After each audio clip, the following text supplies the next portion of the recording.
All right, good evening, everybody. I will now call this meeting to order. We do have a quorum, and we will observe a moment of silence to start.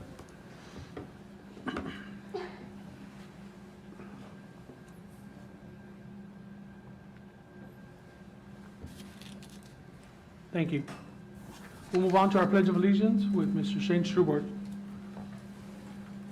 Good evening, Mr. President, Trustees, Dr. Neola.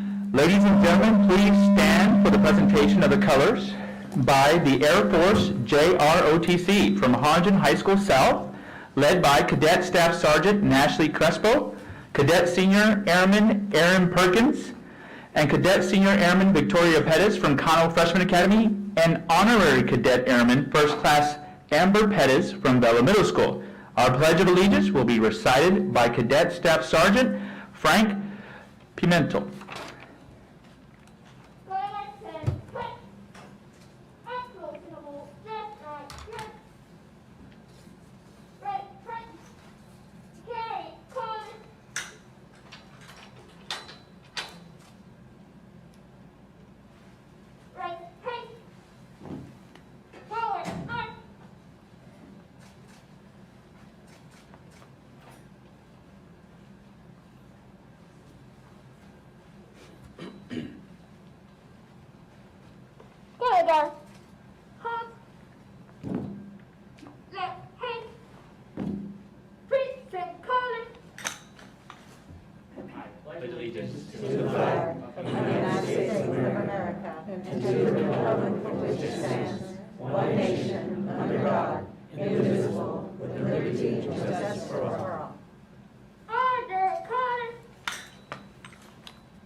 Thank you, ladies, and thank you to the ROTC from Harlingen South for that presentation of colors. Next, we'll move on to item number 2, recognition of, feels weird saying this, recognition of Eladio Jaimes for his service as board president for the 2020-2021 school year. Dr. Neola. Thank you, Mr. President, board members, senior administration, and audience. So as we talk about recognizing our board president, I reflected on last Tuesday, Wednesday's retirement celebration for Dr. Cavazos. And when Mr. Jaimes spoke, he talked about that time a year ago when he was named president and was coming into this presidency amidst COVID. And he talked about, those being scary times. And it's in those moments that we really reflect on leadership across our district.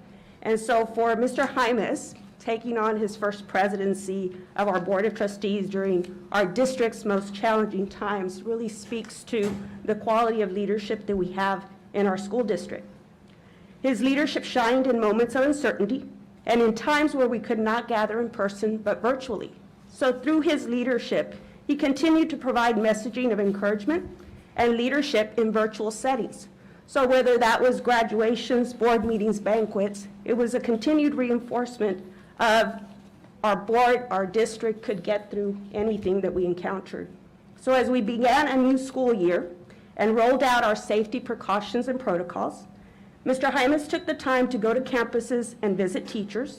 He spent time out of his day to learn how school lessons were taking place and how protocols were being implemented, showing his gratitude to all of our staff members, and through his presence at various academic events, attendance at fine arts events happening across the district during that time, he eased anxiety for our teachers and community, demonstrating that the measures we were implementing were keeping our students and staff safe.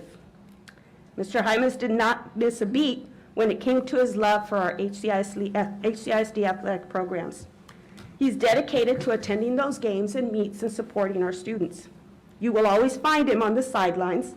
His leadership comes across at times when, in spite of COVID, we earned a state championship, which was a historic accolade for Jose Garcia, our student at Harlingen High School in our district. In addition, we had our Harlingen High School South one-act play program advanced to state as well. During Mr. Jaimes' presidency, we saw the ribbon cutting and groundbreaking of several HCISD facilities. The groundbreaking of our soon-to-be-named Harlingen Collegiate High and our Transition Academy. He also led us through the ribbon cuttings of the Transition Academy and our 2 international baccalaureate elementary schools, as well as the announcement of our 2 elementary STEM campuses. The first few months of 2021 were monumental for our district as we began gaining access to COVID-19 vaccines for employees. Mr. Jaimes' relationship with our community, such as CareRx Pharmacy, helped us obtain vaccines for staff members. We were then able to work with the city to continue vaccinating staff, students, and even their family members. Mr. Jaimes' commitment to our school district family and this board is unwavering. We are grateful and HCISD proud of his past 12 months tenure as board president. And Mr. Jaimes, out of all the board presidents I've worked with during my tenure as superintendent, you are by far the very best. Seriously, thank you so much for all the work that you do. So again, I think his presidency and his leadership during this time really deserves more than a clap. So we're going to go ahead and stand for you and thank you for everything that you've done for our entire district.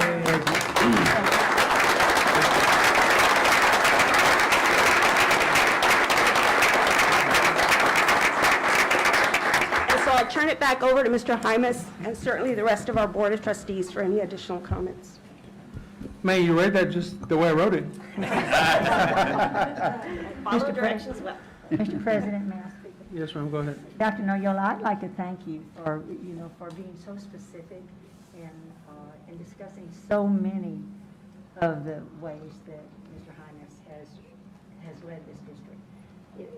It was an extraordinary year, an extraordinarily difficult time, and he was president for the very first time. And he, as you say, never missed a beat. He attended events without ceasing.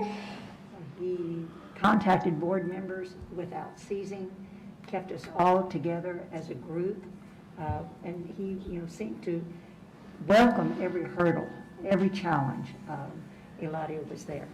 And I would like to give you my heartfelt thanks for the leadership that you showed during an extraordinarily difficult time. As we go forward and hopefully move away from the difficulties that we have had, we will always remember our COVID year. But what is good that we will always remember is that we had a fantastic board president, and he never, ever wavered. So thank you, Eladio. Thank you, Jerry. Appreciate it very much. Thank you.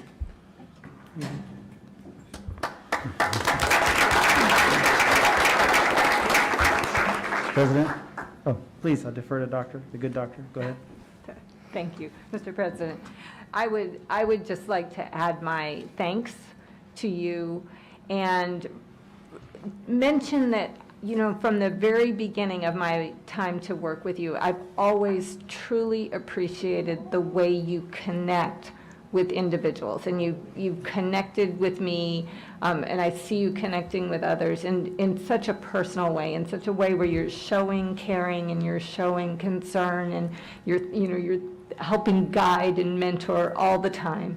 And your presidency reflected that. It was at a time where the connection part could easily be lost amongst a board, amongst a district, amongst an administration. And you leaned in even further and just made sure that we were all, communicating, and you checked on us, and you kept the human element to this as you were accomplishing all the wonderful elements. So I just wanted to add that piece to it, and thank you so much for your service. Thank you. Thank you, Doc.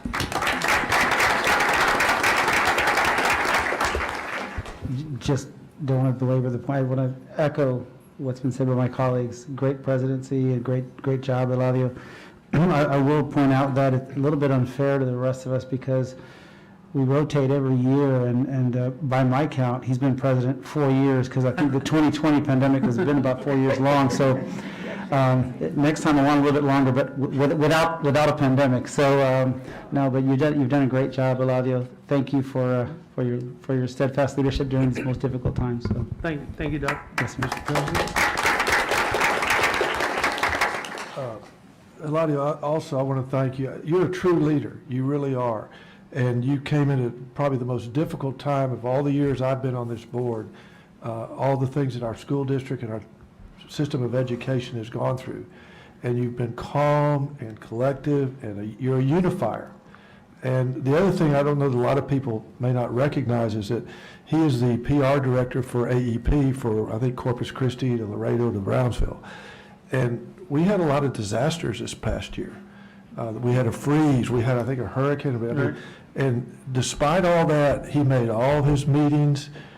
He kept us all informed, which is a big deal because he meets with the superintendent regularly, and he's responsible to communicate with all of us all the things that are going on. And you can imagine all those things this past year with the changes that we had in, virtual learning and so forth. And I really admire you for taking the time, your devotion to this district, and thank you so much. Thank you, Greg. Mr. President, Go ahead, if I Dr. may, Mr. President, also, yes, to add, because it does need to be added, is the fact that, we went through COVID, and I know it's a little cliche, but it's true, and it needs to be spoken, is the fact that, when we have situations like that, when there are tough situations, which we had, people either rise or they sink, and you not only rose to the occasion, but you led. And that's what true leaders do, and you did that. So we thank you for that.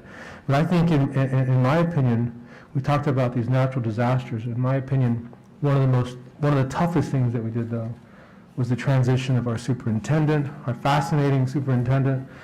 That was a difficult thing for all of us to do, and you did a tremendous job of communicating with us, keeping us in the loop, allowing that transition to be a smooth transition. I can't thank you enough. Thank you. Thank you, Doc. Thank you, Dr. Mr. President, we let the youngest go last, so I'll go ahead and go last. But Did you bring a cupcake? But I kind of want to echo, there's nothing else I can say of what my colleagues mentioned, but I will, just stress that a lot of people don't realize that you were on the phone nights, 10 o'clock at night, 11 o'clock at night, weekends, early in the morning calling, getting involved at 5:30, 6 o'clock in the morning, and that's no small feat, and you did it always with a smile on your face. You didn't do it as a chore, you didn't do it as a responsibility, you did it because you have the heart, and you've just always had that. That is a quality that all of us saw right away when we met you, was the big heart that you had and the passion that you had. So it was an honor being next to you when you were serving during a difficult time, and you handled it with, I don't think anybody could have done it any better. So great job, Mr. President. Thank you. Thank you, Javier.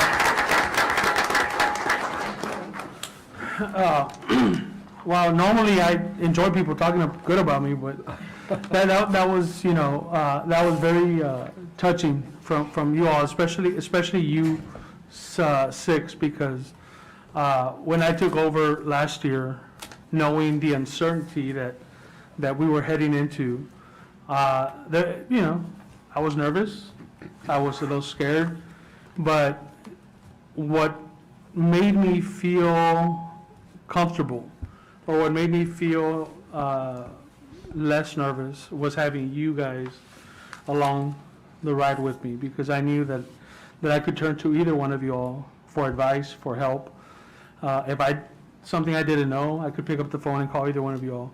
It has definitely been, Dr. Perez, it has felt like 4 years, I think in general for everybody that's here, COVID has impacted our lives in one way or another, whether it's through losing loved ones, friends, financially, It's impacted all of us.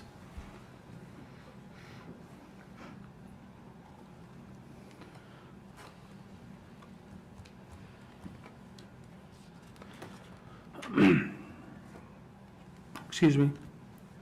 I think,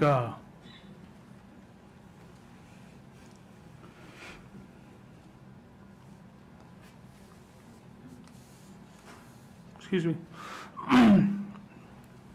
I think we all know someone that passed away because of COVID. I think everybody in this room maybe has tested positive in the past. And I think we all count ourselves very lucky and blessed to still be here right now.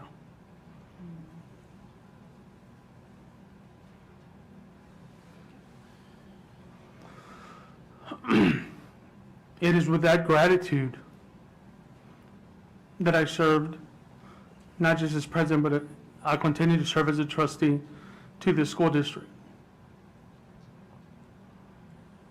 Because we're all in this together. As cliche and corny as that sounds, we were all in this together. So everything they said about me is true. Everything they said is true. But it's not me. It was a group. And I've said it many times, you know. The fact that there was a lot of accomplishments that Dr. Neola read. A lot of ribbon cuttings, a lot of campuses that are opening up. And I've said it before. You know, it's not one individual. You know, I didn't wave a magic wand and all these buildings popped up. They weren't born up here. It's because of a community that I'm looking at right now, which I'm glad, because so many times this year we had board meetings and this was an empty room. And for good reasons, right? But seeing you all really gives us a special energy that we need to get through these meetings, that we need to remind us the work that we're doing. So it's the community, you know, that deserves as much credit for a lot of those accomplishments that we were able to accomplish through this pandemic year. And I was just telling Ms. Fleury, we're not out of it, but we're getting out of it, and we're getting out of it together. And I'm just eternally grateful for the opportunity to serve, not just as a trustee, but to serve this year as a president. Those who weren't at the reception last week, I said a story where I talked to Dr. Cavazos when he was still superintendent. I admitted to him, I'm a little scared. He says, me too. But it's that fear that kind of pushes us to want to make sure we're doing everything, that we're crossing all our T's, dotting all our I's, and making sure that we're doing everything to ensure the safety of the students, the teachers, and this community. As we transitioned, you know, that was difficult too. That was a tall task to transition from one superintendent to the next during a pandemic year of all things. But Dr. Neola has, you know, we never missed a beat, you know, and that's because of Dr. Neola and her leadership that she brings now to the table. She brings to the school district. So thank you, Dr. Neola. Thank you, Greg, Belinda, Bobby, Jerry, Javier, and Nolan.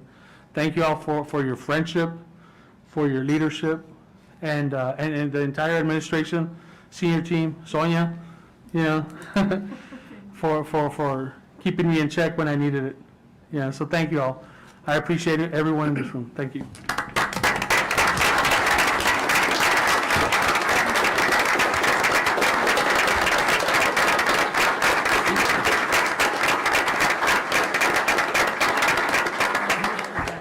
So in a few minutes, you're going to be giving up that big gavel, but we have one for you to be able to take away. So on behalf, obviously, you heard a lot of words of appreciation. So I just want to reiterate how much we appreciate your leadership and your service to HCISD. Thank you, Doc.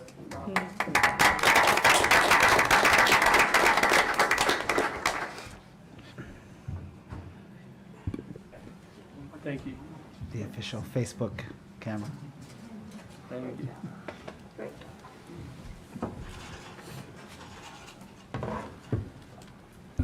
Moving on to item number 3, canvass trustee elections, election returns, and approve order declaring results of trustee elections. Mr. Cavazos? Thank you, Mr. Hyman, Dr. Neola, and board members. Agenda item number 3 is official canvassing of the trustee election held on May the 1st, 2021. The board is required to canvass the election results. This is accomplished by the board president reading the number of votes received by each candidate out loud. The board is required to approve the order declaring the results. Mr. Jaimes, you do have that in front of you, sir. I, the undersigned, the presiding officer of the canvassing authority for the trustee election held on the first day of May 2021 in Harlingen, Texas, do hereby certify that the following is a total of all votes received by each candidate as shown by the precinct returns. Place 4, Adrian Garcia, 1,190. Bobby Muniz, 2,504. Place 5, Nolan Perez, 3,058. Place 6, Israel Aguilar, 1,484. Belinda Reininger, 2,207. Dated this 11th day of May, 2021. I, Eladio Jaimes, President Board of Trustees of Harlingen Hcisd in Texas, met with the Board of Trustees, sitting as a canvassing board to canvass the trustee election of Hcisd held on May 1st, 2021 in Harlingen, Texas. I certify that the figures on the tally sheets correspond with the figures on the returns witnessed by hand this 11th day of May, 2021. What is the pleasure of the board? Mr. President, move approval of the order declaring the results of the trustee election as presented. Second. We have a motion by Dr. Bettis and a second by Mr. De Leon. Any further discussion? All those in favor? Aye. Opposed? Motion passes. Thank you. Next, we'll move on to the issuance of certificates of election.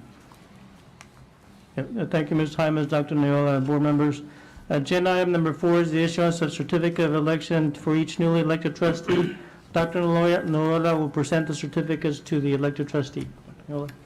So we will be presenting a certificate to each of our candidates, certifying that at a general election that was held on May 1st, 2021, each of these candidates were duly elected as members of the Board of Trustees for Harlingen Consolidated Independent School District.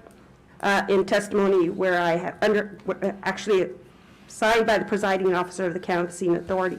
And so we'll begin with Dr. Bobby Muniz. Congratulations, Dr. Muniz.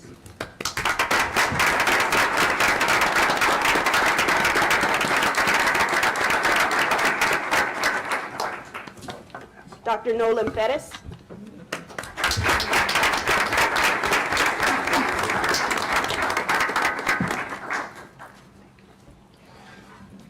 And Dr. Belinda Reininger.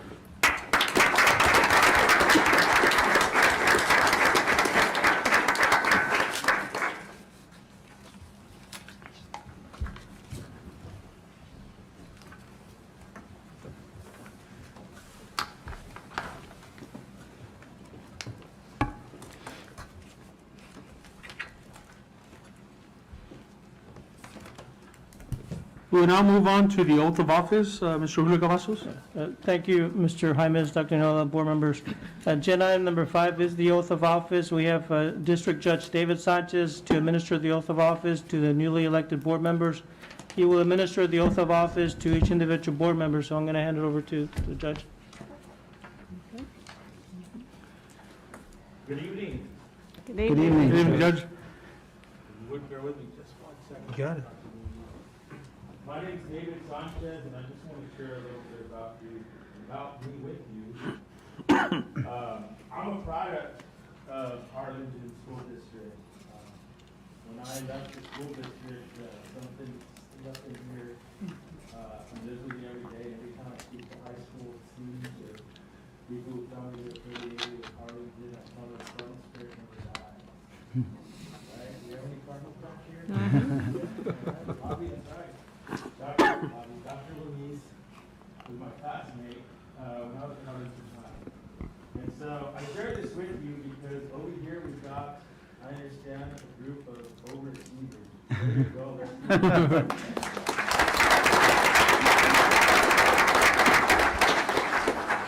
Your future is so bright, and normally when I speak to young folks, I like to talk to them a little bit about work ethic, but y'all wrote the book on it, and you would be, so great job.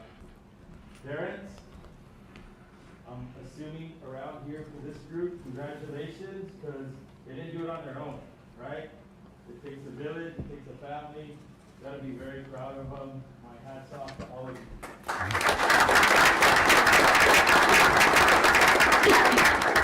As board members, true public servants, they give of the most precious things that we all have in this world, which is measured right here, time. Our time. You can't buy it, you can't sell it. All the money in the world can't buy you a second of time. So what you do with your time is what defines who you are and your contribution to the world. And all these folks back here, they're very accomplished, very successful people who get paid a whopping this much money to sit back here and give us their incredibly valuable time. But they're doing a great example for you all, so that one day you can come back and take a seat up there and serve our community the way you did. And the folks in the middle, you know much better than they know how difficult it is for them to be sitting in that seat, because while they worry about the election results and getting votes and all that, y'all are the ones that really worry and are out there stressing like the business to make sure they have a chance to serve with their time. So my hat's off to y'all as well.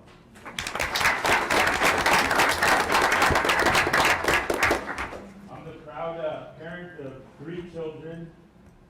And I apologized earlier, I was outside kind of minding my own business, buried in my phone.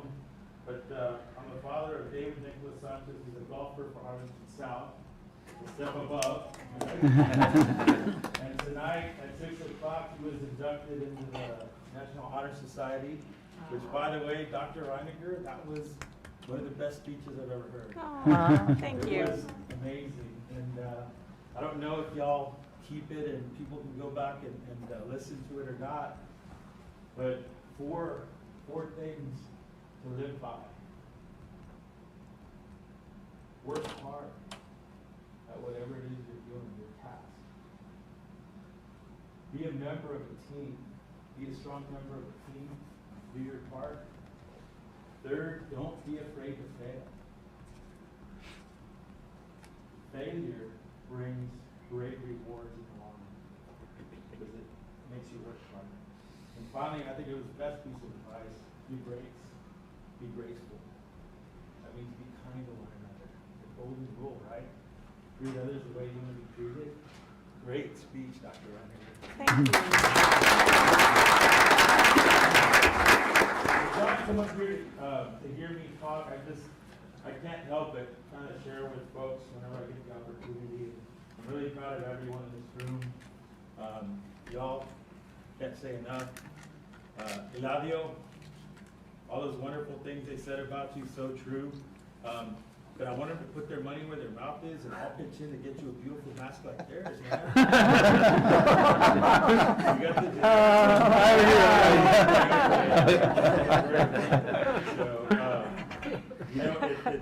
it's interesting.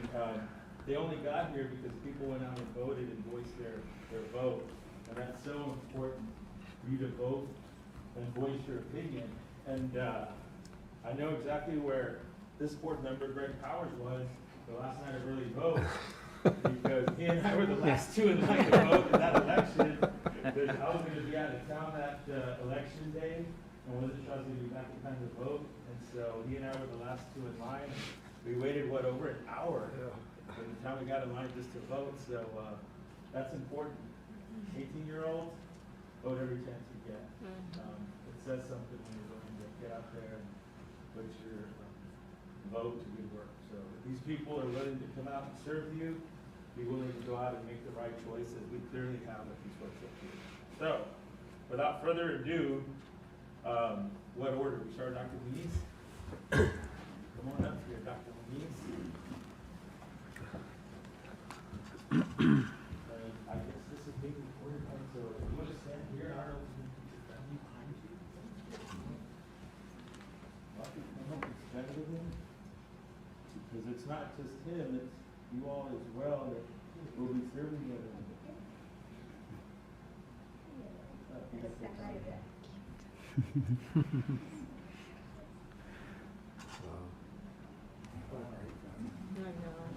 you spoke to that? You got to pop it Just up. right over here. We don't have a mic. You need to be closer to the mic so they can hear it. It'd be nice. That's cool. You gotta hear that, man. All right. There you go. There you go. Yeah, there you go. Golly. Even as. I, Bob Muniz, do solemnly swear that I will faithfully execute the duties of the office of trustee for the Harlingen CISD of the state of Texas, and will, to the best of my ability, preserve, protect, and defend the Constitution and laws of the United States and of this state. So help me God. Congratulations. Thank you.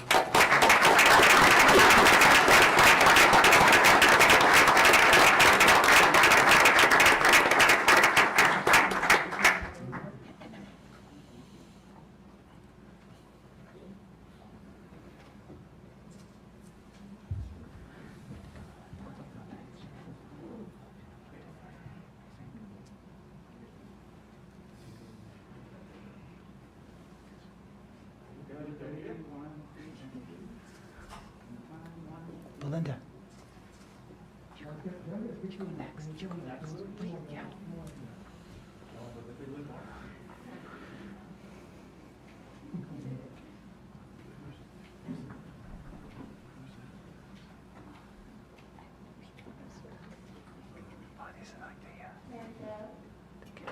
Mary Jo? These are like the campaign managers and all this stuff, yeah.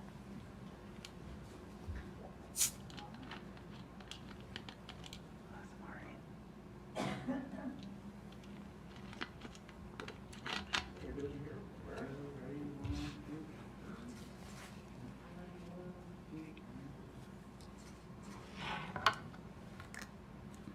And once all, everybody look over here. He hasn't forgotten how to do that. That's awesome.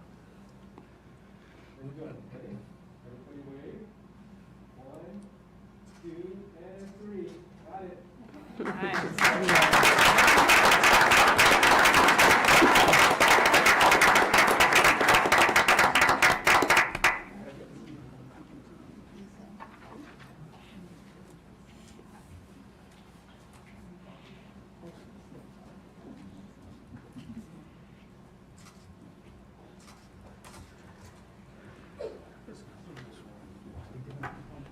Doc.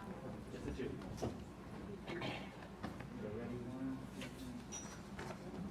Smile.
I'll stand back here. All right.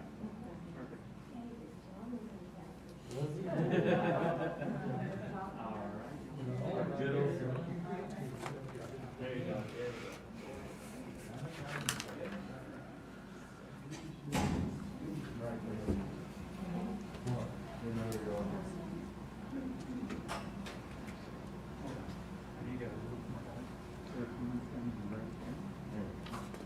Perfect.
Finally, the regent, my regent. Dad and I, my three brothers. We don't go to UT functions without our own regent. And actually, that says a lot. This man is remarkable. He serves in so many different levels. He is, for those of you that don't know, a regent for the University of Texas Board of Regents. He's the only one that we were now representing this part of the state, the prestigious appointment by the governor. And so when he took on, I'm not going to brag on him a little bit now, when he took on that responsibility, he kind of had to give up a lot of other stuff. But I'm really proud of him because he didn't give up serving this school district on this board. So, Doc, thank you so much for continuing.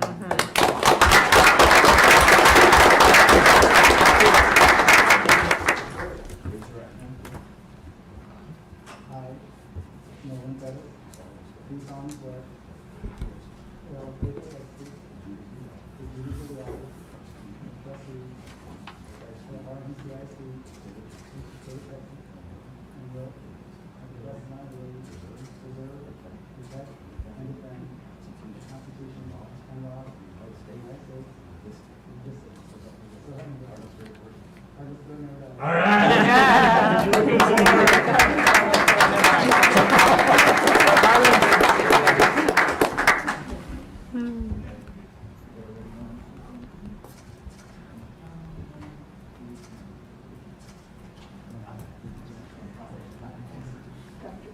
Thank you all very much for this honor.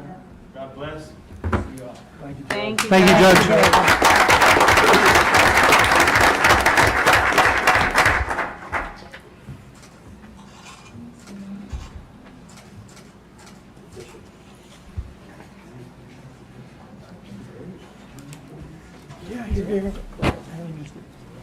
Oh, look at that. I just became official.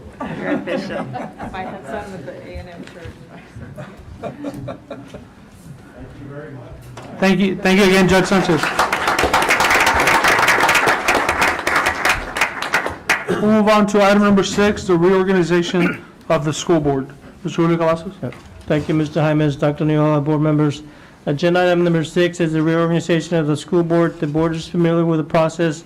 First, we elect a new president, then the new president takes over the meeting, then a new vice president is elected, then a new secretary. Mr. President, sorry. Do I have a nomination for president of the board? Mr. President, I nominate Jerry Fleurier as the next president of the Harlingen Independent School District. Second? I have a motion by Mr. Powers, a second by Mr. Javier de Leon. Can we, Mr. President, if you don't mind, can we have a unanimous second on, I think that deserves a unanimous second on that. We have a unanimous second. There you go. So all those in favor? Aye. Opposed? Motion passes. Congratulations, Ms. Fleury.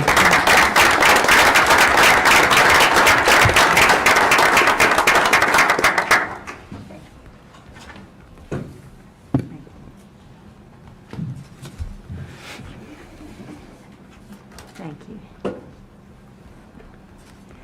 Thank you. Can I take my tie off now? If I might just take one moment of personal privilege, please. I think that all of you realize that these are exceptional board members on the Harlingen School Board. And every time I am with them, with no exception, I know that I am in the presence of greatness.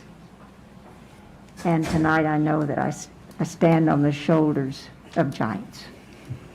And if ever anyone had any cause to question that, the last 12 to 14 months have shown us that, in fact, I do stand on the shoulders of giants. So thank you very, very much. I appreciate the honor. Thank you. Madam President, I would like to nominate Dr. Bobby Muniz as Vice President of the HCISD Board of Trustees. Thank you so much. Is there a second? Second the Is there a motion. second? Thank you very much. Is it Moved and unanimous seconded. second? I think it should May be. we have a It unanimous? just became a unanimous second. Unanimous second. Thank you so much. It's been moved and seconded that Dr. Bobby Muniz serve as Vice President of the School Board. All those in favor, please indicate so by saying aye. Aye. Any opposition? The motion carries. Congratulations, Dr. Muniz. Thank you for the opportunity. I look forward to working with the board. Thank you very much. At this time, we move to consideration of the position of secretary. Do I hear a nomination? Madam President, I move that we, Javier De Leon be our secretary of the board. Thank you very much. Is there a second? Second, along with a unanimous second? I think we can do a unanimous second. Let's make it a trifecta. Thank you very much. All those in favor of the motion, please indicate so by saying aye. Aye. Is there any opposition? Congratulations, Ms. Javier De Leon, Thank new you. secretary of our board. Thank you so much. It'll be an honor to serve with the two of you, and a privilege to serve this board. Thank you so much. Thank you. I hope you don't get writer's cramp from signing so much, Javier. Madam President, can we get a stamp? Yeah, sir. Thank you. At this time, we need to move, under the leadership and guidance of Mr. Julio Cavazos, to agenda item number 7, the appointment of board members to sign the checks, please. Yeah, thank you, Ms. Fleury, Dr. Neola, board members. Agenda item number 7 is appointment of the board members to sign checks. And since we do have a new president, we need to get new signature plates to sign our checks, and we're asking the board allow us to use the old ones until we get the new plates. It takes about 2 weeks to get those new plates, so we're asking for approval from the board to allow us to use the old ones. Madam President, I move approval as presented. Second. Thank you very much. Is there any discussion? Eladio. Did you get that? I think Eladio. All those in favor, please say aye. Aye. Any opposition?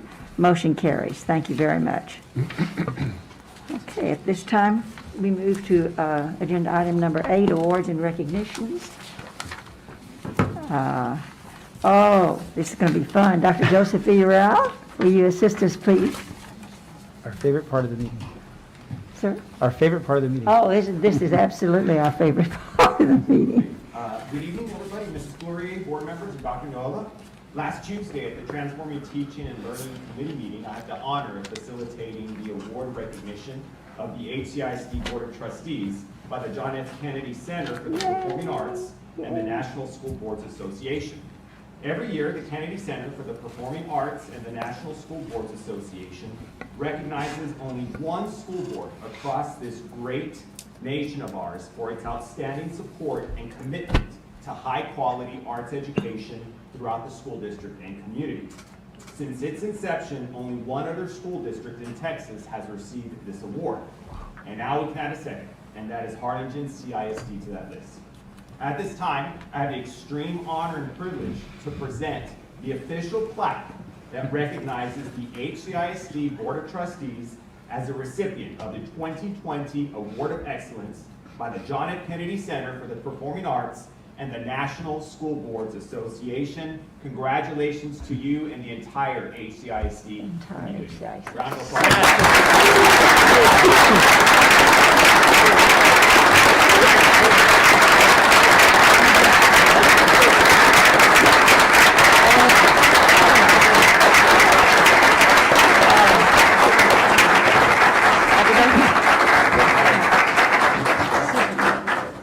At this time, I ask Dr. Nolan and all our board members, please make your way down. Mr. Schuhart is going to assist in the plaque presentation and photo opportunities.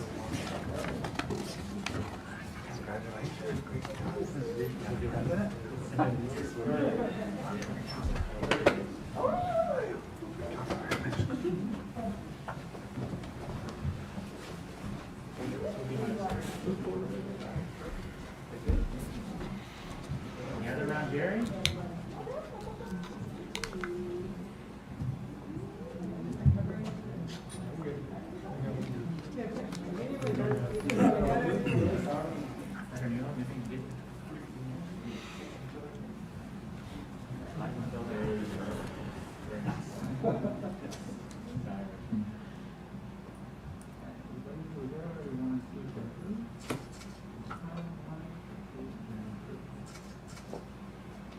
the first photo we've taken all together.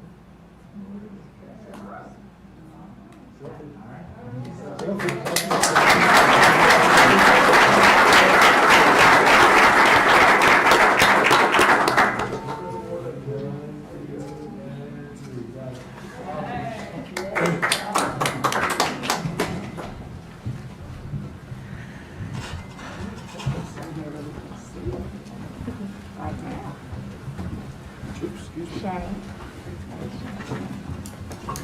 We need to put this up where we can see it. Madam President, may I? Yes, please, sir. I think it's, Joseph, I appreciate your excitement for the board and everything, but I think it's a little bit unfair for us to take this award. First of all, I think a little bit of knowledge for y'all that don't know how this happened. This came about back in late 2019, and Joseph Yadial, who himself admittedly wasn't that much into arts when he was going through public schools. Is that not fair? I mean, since he's been with us, he's been just so moved and has been inspired by all the holistic learning around our schools, especially our secondary schools, which he's in charge of as assistant superintendent for secondary schools. And he's been just so motivated and just inspired by all of the just amazing things happening around our district. And in fact, I think his attendance is there's probably no other administrator that attends more events except him and the superintendent over the years in terms of all our, speech, drama, debate activities, our extracurricular activities, of course, everything at the Performing Arts Center, the conservatory. And he was at a national board meeting and noticed that the Kennedy Center were giving out these awards for fine arts, and he was our district should have that award. So he put an incredible amount of work submitting an application so that this board and this district could get this award. And because of him and Dr. Cavazos, they did that. Of course, the pandemic happened, and of course, so we kind of got to celebrate this for like 2 years or 2.5 years now, and finally it came out but I think that we really, really owe a debt of gratitude to you, Joseph, for putting in this application. And really, the award is for the entire district and all the teachers and musicians and fine arts folks, speech, drama, debate, and just everybody that's involved with extracurricular activities. This district is so much about the holistic education of children, of kids, because at the end of the day, we want to develop both the right brain and left brain. We believe so passionately about our soft skills, right? The creativity, critical thinking, collaboration, communication, because that's the true measure of education, when folks can think and solve problems and work as a team and everything else. And so much of that is reflected in what these children do every day with all of our one-act plays and the different music and dance. Just a few years ago, we never really had a big dance, in this district. And suddenly with the conservatory, like, voila, you go to these events, you're like, where did all these dancers come from? It's just incredible the amount of talent we have in this district, and I think people are blown away at Dr. Cavazos' retirement celebration. I was sitting next to some of his beloved lifelong friends who'd never been to a performance, and they were just, and obviously they've been to Broadway, they've been to, and they were like, are these all high school kids? I was like, yes, ma'am. I said, there's one of our amazing teachers played the piano at one part, and we had one mariachi singer that played. Aside, 99% of those was our high school, were our own children from middle school and high school, and they were just like, my God, I've paid $100 for performances in Broadway and other places that aren't as good as this. This is incredible. So. I think that speaks a lot to the talent we have and the support at home of the parents. This is a community that really, really supports public schools and that really knows the power of education. So, again, thank you, Joseph. Thanks to Dr. Cavazos. Thanks to Dr. Nella for your leadership. And this is not our award. This award is for all the children. This award is for all the teachers and the entire community that supports what we do. So God bless you. Thank you.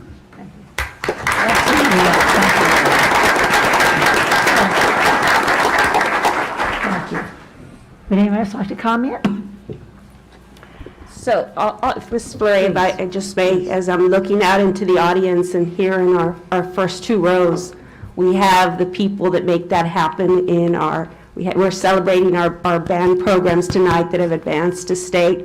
All the work that they do day in and day out. To Dr. Bettis's point, there are tremendous people that do the work at our schools to really create those environments for our students to be successful. And so we'll be recognizing them in a little bit, but it's thanks to the work that you all do that we are able to celebrate our fine arts programs across our entire district. So thank you all so very much for that.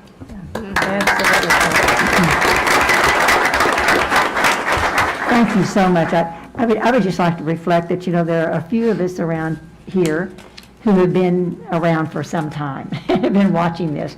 And as we were discussing the other night at the performance that Nolan has described so beautifully, which was just, my husband calls it, when he sees a Harlingen event, our musical events and our plays, his phrase is, Jerry, this is not normal. This is not normal. What's happening in Harlingen is not normal. It is so above and beyond everything else. It's just exquisitely not normal. You all have set a new standard. But my reflection as a long-timer is that, and we discussed this just recently, Harlingen has had pockets of excellence in the fine arts for at least 50 years, maybe more. True excellence, state winners, tri-state winners, but very small pockets of excellence. The difference in our school district today, thanks to the extraordinary leadership that we have among our staff and the tremendous support from parents, is that, as Nolan says, it is now everywhere. We go to bed one night and think we have it all in our minds, what's happening in terms of our fine arts program, and wake up the next morning and pop, you all are doing something entirely new and different, also extraordinarily fabulous and also over the top. So thank you, thank you, thank you. It is absolutely due to your leadership and to our amazing families that believe in and support the Harlingen program of fine arts. So we thank you from the bottom of our hearts. Talk about standing on the shoulders of giants. You all lead the state, and I would venture to say far more than the state of Texas. So thank you, yay, National School Board Association, for recognizing what you have done, and thank you, yay, to the Kennedy Center.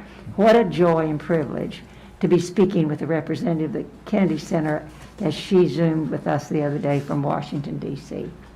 Only school district in the state of Texas. So thank you big time to all of you all. Thanks a lot. You all are just fabulous. So thank you.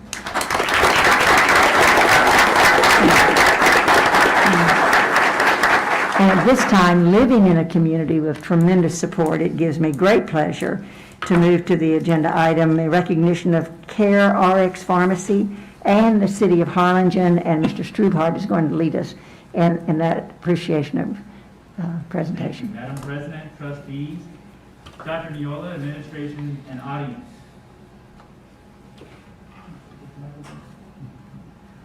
With COVID-19, this past year was quite a challenge. However, our hope was renewed when vaccines became available to our ACISD family.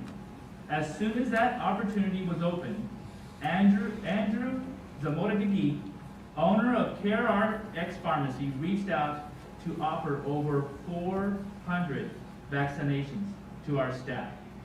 Since then, with the help of the City of Harlingen and our ACISD nurses, we've been able to vaccinate over 1,200 staff members. When the Pfizer vaccine was approved for anyone 16 and older, the city and CareRx helped us again to get our students and their parents vaccinated. Now, with the approval of 12 and older being vaccinated, our work continues to help keep our community safe. We want to thank all our local heroes and community partners for stepping up and ensuring that our teachers, staff, students, and the entire community had a chance to receive a vaccine. So tonight, ACISD recognizes CareRx Pharmacy and the City of Harlingen for providing support and assistance with COVID-19 vaccinations. Madam President, Dr. Neola, would you please come forward to help us recognize these heroes?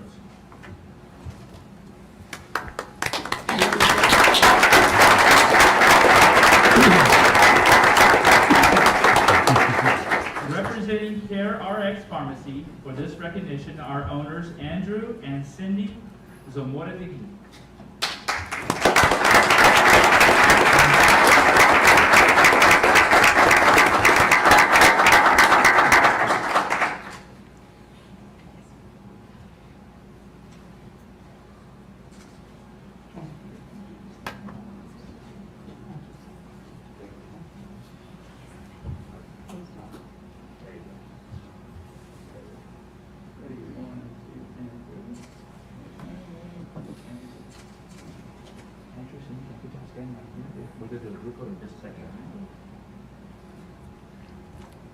Now, Josh Ramirez, the health director for the city of Harlingen, was unable to make it tonight because he is preparing for that 12 and older vaccination.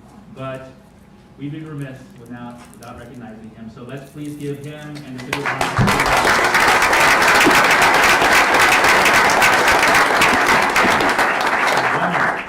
We also want to recognize one person that has been leading the charge to keep ACISD safe since the pandemic started. She not only administered shots to our staff and students, she recruited some ACISD nursing heroes to help her. Now, with this being National Nurses Week, I want to call up our Health Services and Wellness Coordinator, Ms. Michelle Davies, to join us in a group photo with the board, and bring your nursing heroes with you, Michelle. Let's give Michelle and all of our nurses a huge round of applause.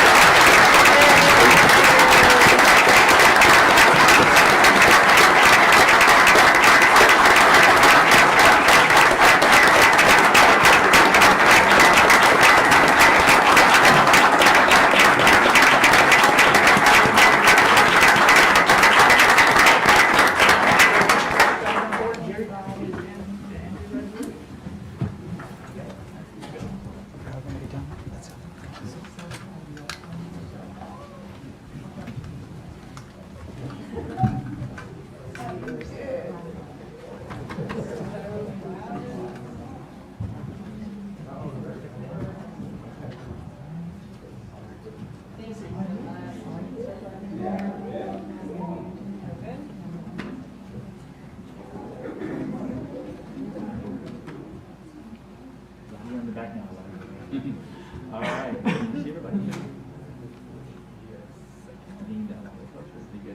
All right. And if we can just fill in that gap a lot of you. There you go. All right. Here. 1, 2, and 3. 1, 2, and 3. Great, thank y'all so much. Everyone's going to round of applause.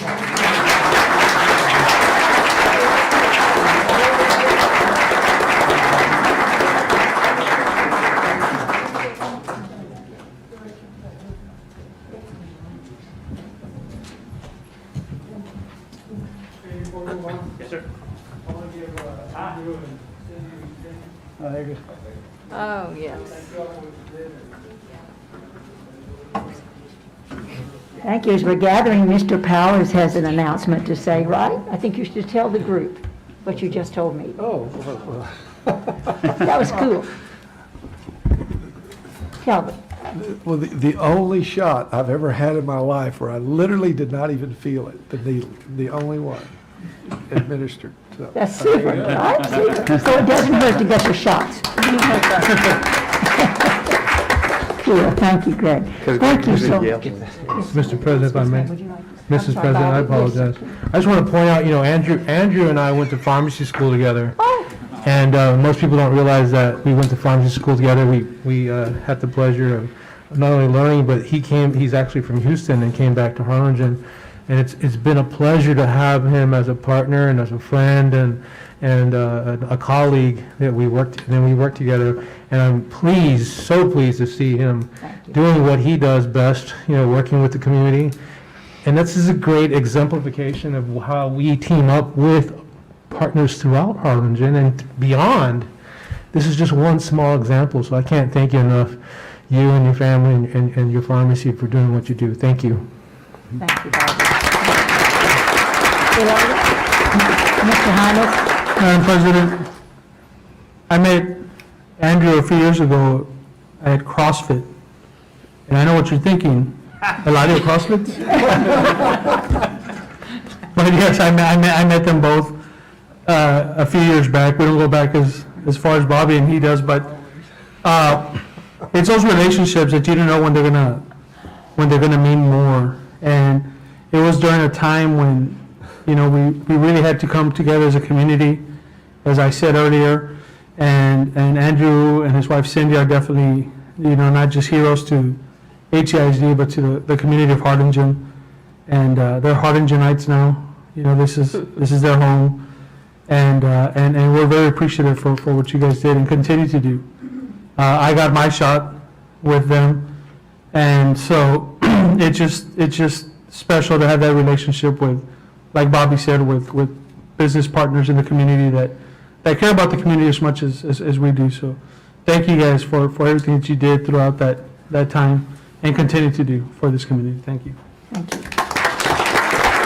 And I gave them one of these pins so they can wear it proudly whenever they want to or collect them, because like I told them, these pins are pretty special to us. So you know, that's just a small token of our appreciation.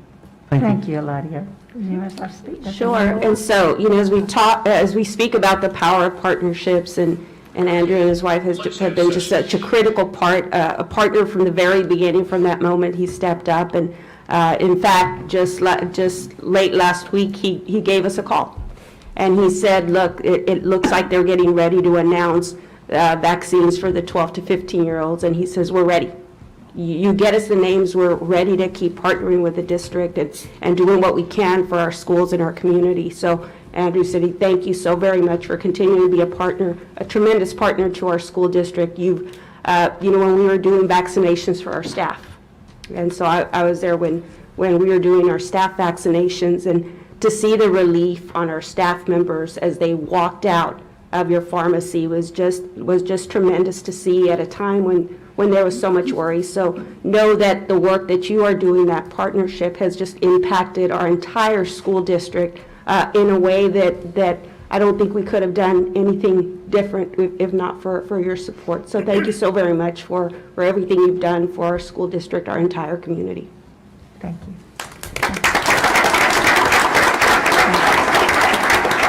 I'm sorry, Dr. Reiniger, did you? I apologize. No, Madam President, thank you so much. I wanted to say a few things. And one is thank you to our school nurses, because not only were you helping to reach our immediate district personnel and students, et cetera, but I saw you at many other events across the county stepping up. So people are partnering with us, and you're making it easy for our folks to come, but you're also helping others. You're partnering outside and helping there too. And that's what this is all about, right? It's really about coverage and getting as many people vaccinated as possible, and it's saving lives, and it's bringing the miracle of science. You hear that all the time, the miracle of science.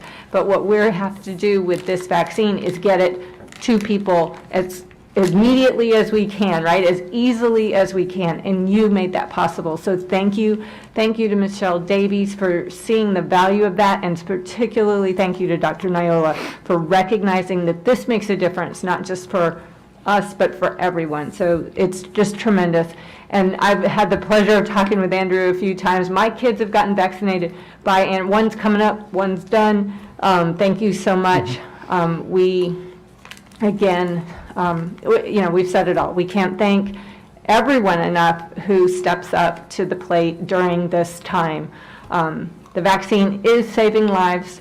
Please get your vaccine. It makes a difference in how we're able to get our kids back to school and make sure our staff is safe. It is saving lives. And so we're so thankful for y'all. Thank you, Dr. Reiniger. Thank you. Wonderful, wonderful, thank you. At this time, now we move to the recognition of Early College High School and the Harlingen School of Health Professions top 10 students, and that will be presented by Mr. Streetheart.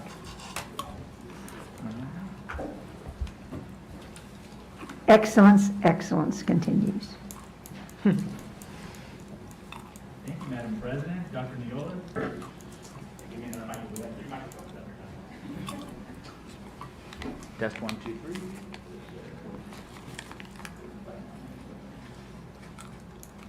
We got to buy batteries, Dr. Niola. I know.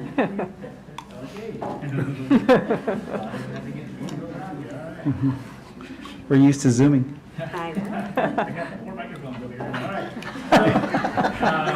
Madam President, Dr. Niola, trustees, administration, and audience. Tonight, we celebrate excellence in our student body by recognizing the top 10 students from Early College High School and Harlingen School of Health Professions.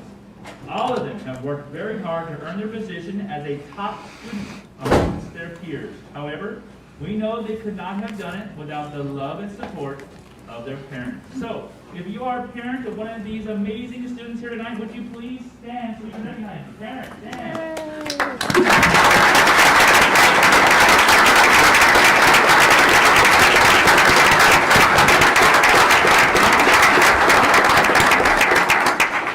Our top 10 students are the embodiment of a world-class education and are a symbol of excellence for our district.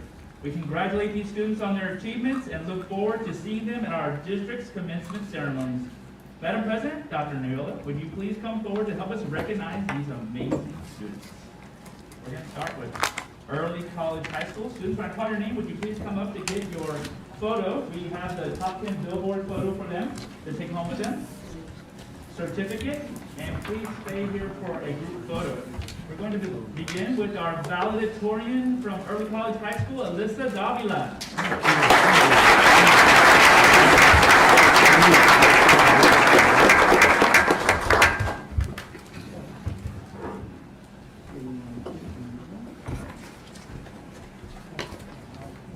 Our salutatorian, Nathaniel Milgoza.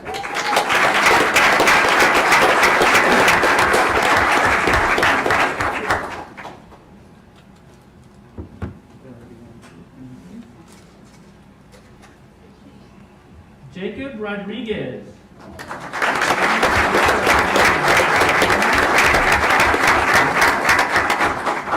Sarah Sanchez.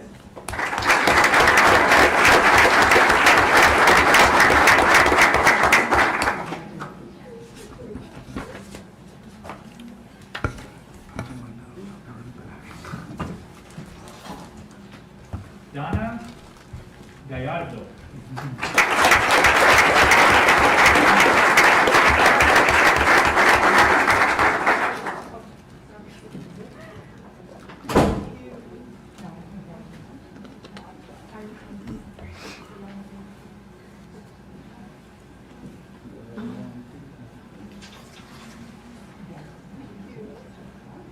Isaiah Estrada.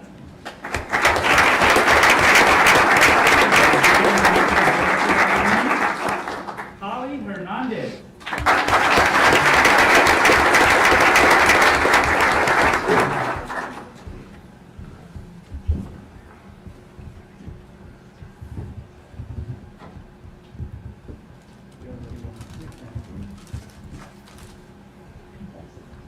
Hector Garcia.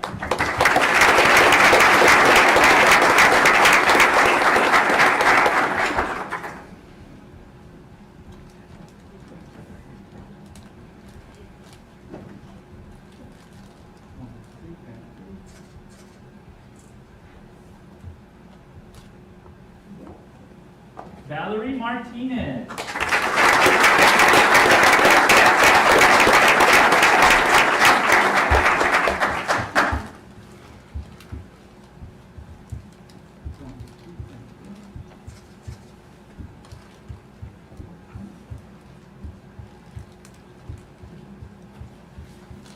Itzel Herrera Prado.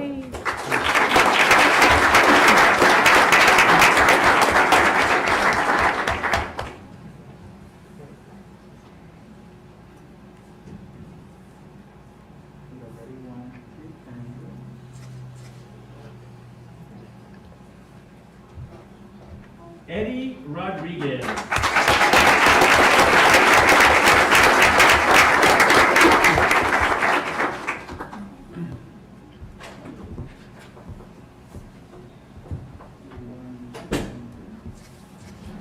For all the parents, hey, there's a microphone working, all right. Hey, they're all coming out at the same time. Throwing it out of the way. Parents, all of the photos that we're taking tonight will be on our website shortly. Raul Nanzodul is actually the person who took your child's photo and put the billboard together. So I want to give him a round of applause. For doing that.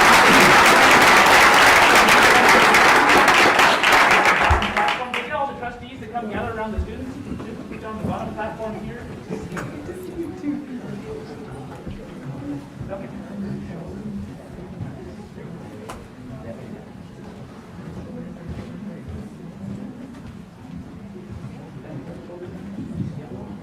There you go.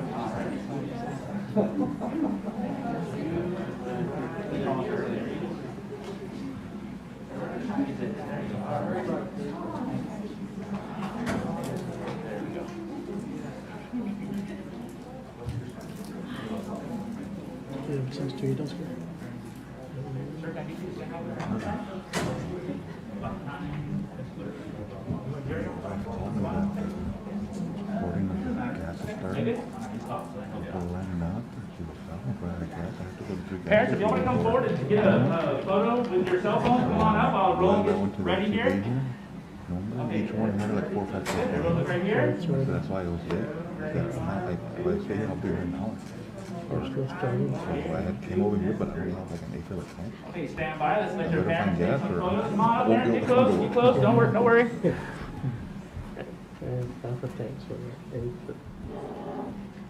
Maybe I'm going to see if I see something else. Okay, sure. Is that on the toilet? Back there. Right. All right. Okay, students. All right. Thank you all very much. I'm going to take you to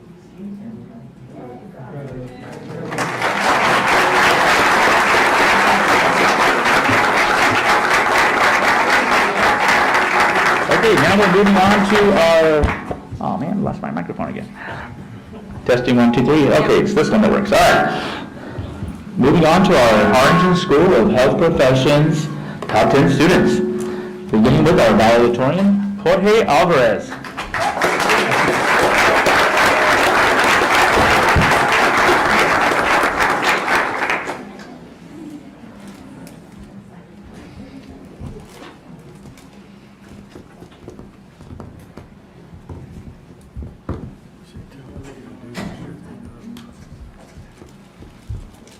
All right, our salutatorian, Evelyn Perez.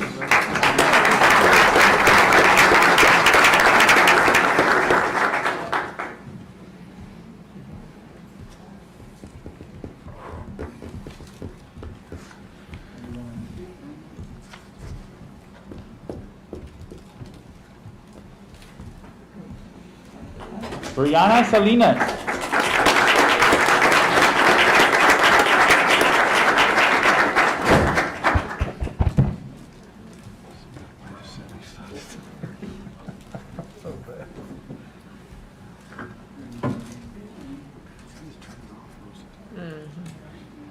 Walker Alexander.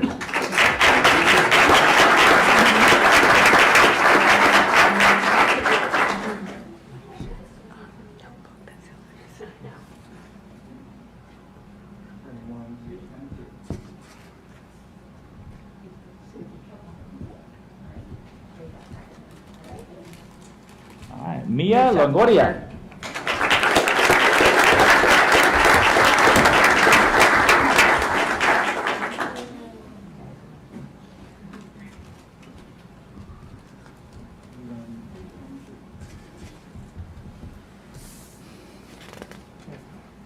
Maria Vargas.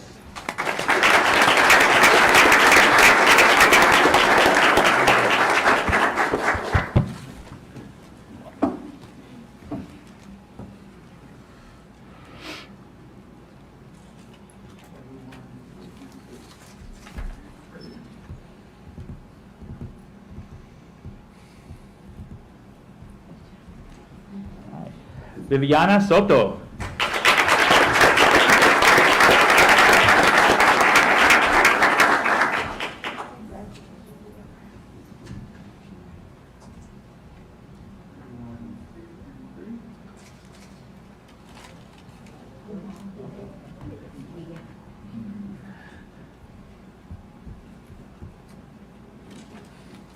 Bianca Anciso.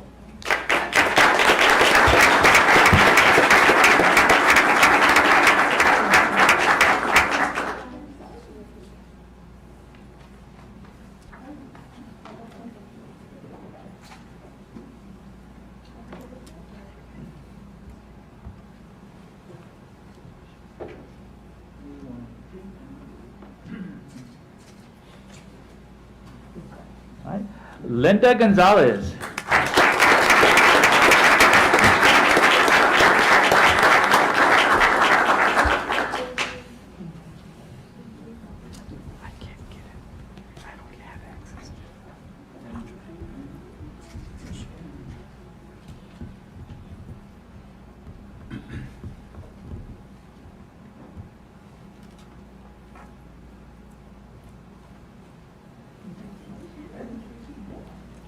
All right, Evelyn Torres. All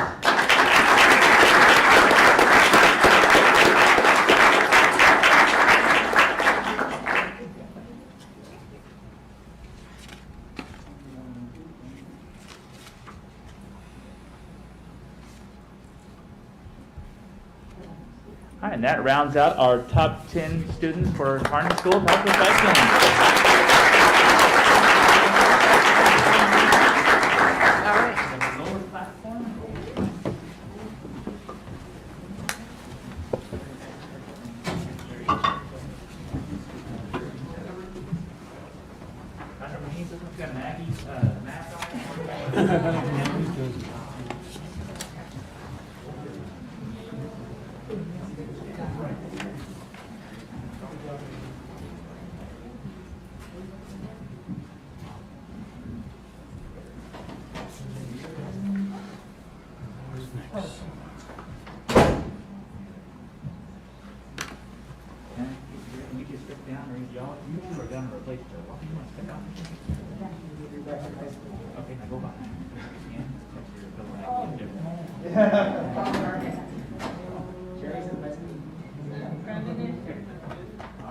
Everyone's gonna look at this big camera first. Here we go, ready, 1, 2, and 3. Okay, stand by. Let's look for your parents.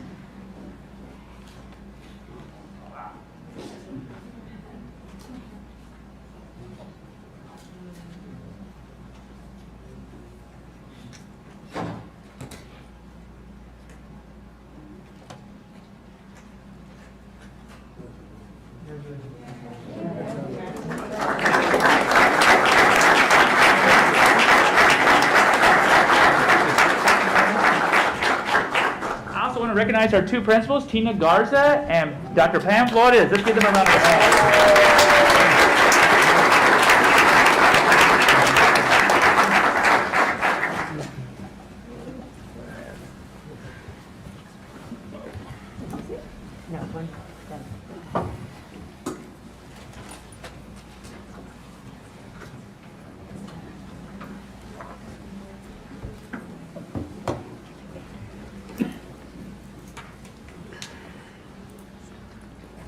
So I've been waiting to say this for some time. Now we're ready for the drum roll. We've got the best drummers anywhere sitting right in front of us. We could really kick this next one off. We're so glad you all are here. Thank you. Moving to agenda item number D. Presenter again, I believe, Dr. Joseph Viral. The recognition of the Harlingen High School and Harlingen High School South marching band's advancement to the UIL state marching contest. Right. Madam President, if I could, just before the top 10 students leave, just a quick comment to you guys. I just because I think it's a significant achievement. You guys have spent the last pretty much almost 2 years now of your high school career in a pandemic, learning in a different environment and that kind of stuff, and yet you've succeeded when all the odds are stacked against you. So just want to congratulate you for your efforts. And I just want to tell you that, the things you've learned during these unprecedented times to overcome and adapt and modify how you do things so that you can continue the growth mindset and get better and learn during this difficult time. I just want to tell you that continue those things, continue to be creative, continue to be innovative, continue to you know, learn from obstacles and from difficult times, because that's all they are, just learning opportunities. And you've used this crisis, and you've basically used it as a catalyst for opportunity and for growth. And we thank you for that and for being resilient. So just want to congratulate you on your achievements. You make us proud, you make your families proud, and I know you're going to do great things in your future education. So congratulations to you guys. Thank you. Dr. Pettis, thank you for mentioning that, because I was gonna share the same sentiment. So congratulations to every single one of y'all. Dr. Noyola, do you wish to speak? You know, I think Dr. Pettis really spoke to what you have experienced. But with every obstacle, every adversity that you go through, it's just going to make you that much stronger. I think that there's been so much personal growth that happens when you go through those things. And so I just can't wait to see what the future holds for every single one of you. Please don't forget that you have a school district that loves you, that stands ready to support you in every initiative that you take moving forward. So I just offer you my sincerest congratulations. Can't wait to see all of you at graduation pretty soon. Oh, wow. Thank y'all for everything.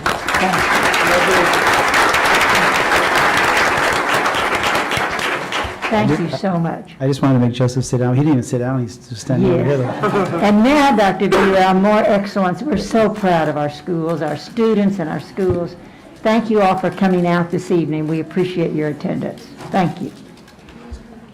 Mrs. Fleury, board members, Dr. Noyola, I'm proud to take part in the recognition of our Harlingen High School and Harlingen High School bands for both advancing and competing at the UIL State Marching Contest in December 2020 after qualifying at the 78th Annual Pigskin Jubilee.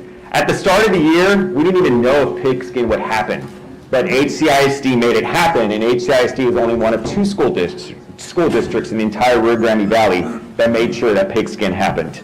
And so I want to thank the 80 students at Harlingen High School and 110 students at South that made the decision to participate despite the odds. And before recognizing the drum majors and our band directors, I want to take the opportunity to thank Cameron Hale and David Cavazos. So at the Pigskin Jubilee, they're the drum majors for their respective bands. So at the contest, if you don't know, they are after the end of a performance, they're asked a question in front of the Alamo Dome crowd. And so they were asked to basically reflect on the year. And they were very complimentary of the board, of the superintendent, for giving them the opportunity to participate at Pigskin and then at the UIL State Marching Contest. And your words were very poignant, you were very poised, and I was so proud to be a member of the HCISD team. So thank you to David and to Cameron for that. So at this time, if I may have Mrs. Fleury and Dr. Noyola, please make your way down. What I'm going to do is I'm first going to recognize and ask that each person stand up when I say your name, and then once we conclude with Harlingen High School, you'll come to the front, and we'll take a picture with our board, and then we'll move on to Harlingen High School South. So first of all, our drum major for Harlingen High School is Cameron Hale, so if you can please rise. And our band directors, being led by Maria Coronado. Do we have Ms. Melanie Colaga here? Not yet, okay. Rob Larios, Manuel Hernandez, Alex Cavazos, and Veronica Villegas. And they were all part of the Pigskin Show and UIL band that advanced. So congratulations.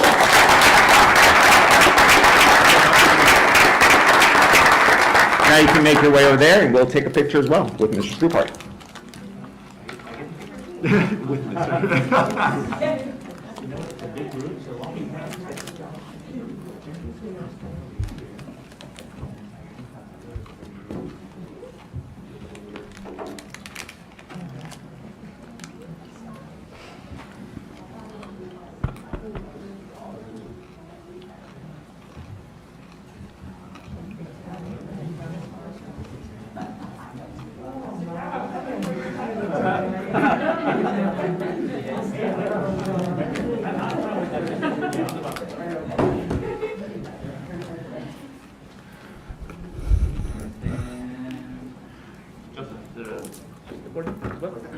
Can we press the trustee?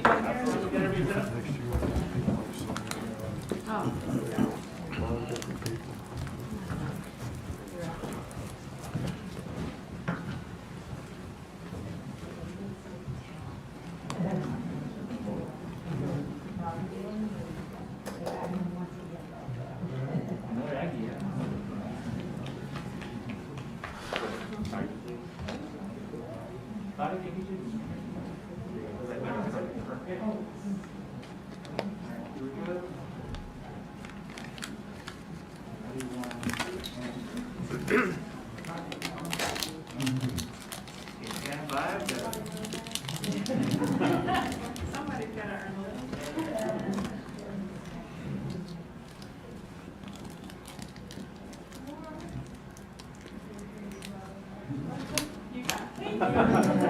hold up, guys, look to the right for a selfie over here. Everyone look over here. Here we go.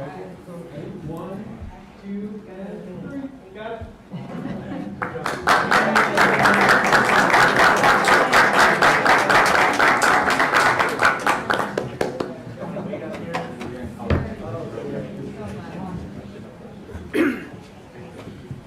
And now we'll recognize Harlingen High School South. First of all, starting off with our drum major, David Cavazos.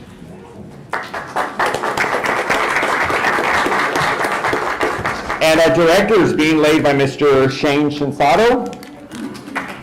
We have Miss Laura Benavides, Mr. Raul Liendo, Mr. Jose Garcia, Mr. Richard de la Riva, and is Joshua Posser here as well? Not yet? Okay, he's not here. All right, and so now congratulations to Harlingen High School South.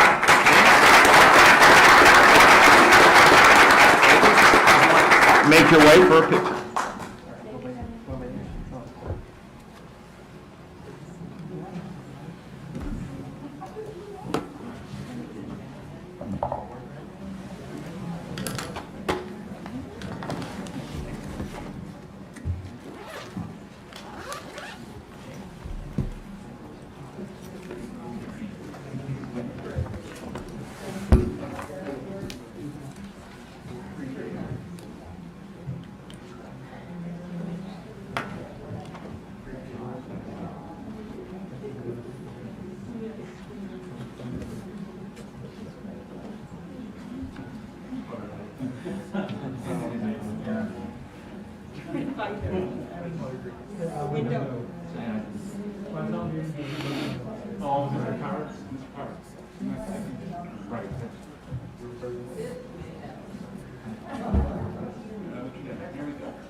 That's probably like a 2 to 3 year. Selfie? They're buying out a cyber car. How many years are left?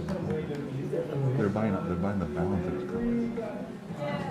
Yay!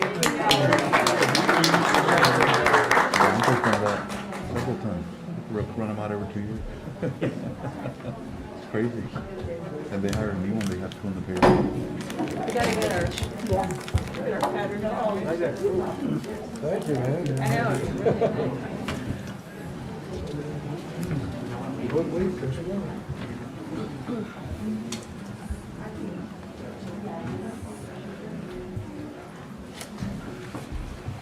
Thank you. Board members, would anyone like to make a comment?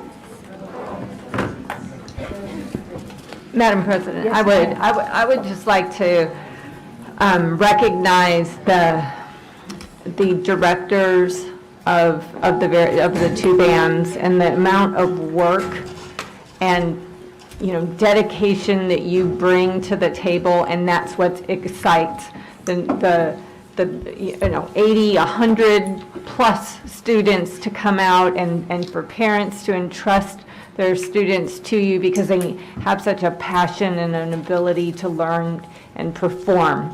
And this is just one of the many areas that our district excels in, and we're so proud to excel in this area, and so thankful to each and every one of you, because it's your spirit, right? Your conviction, your love of music, and your dedication to that, the perfection of it in a marching band, in a team unlike any other team we have, to do just tremendous things. So thank you to our 2 drum majors.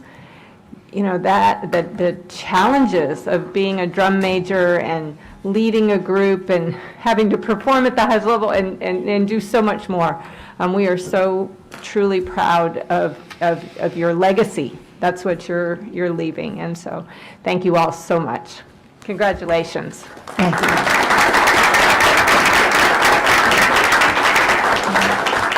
Dr. Muniz?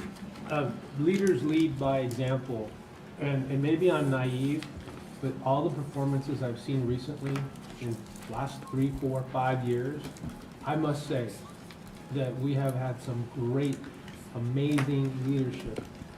And I can't thank you enough because I feel it when I'm watching you guys. And when I'm saying you, I'm not just the band directors. I mean, not just the band directors, but everybody here. In your performances, I feel your passion, I feel your love.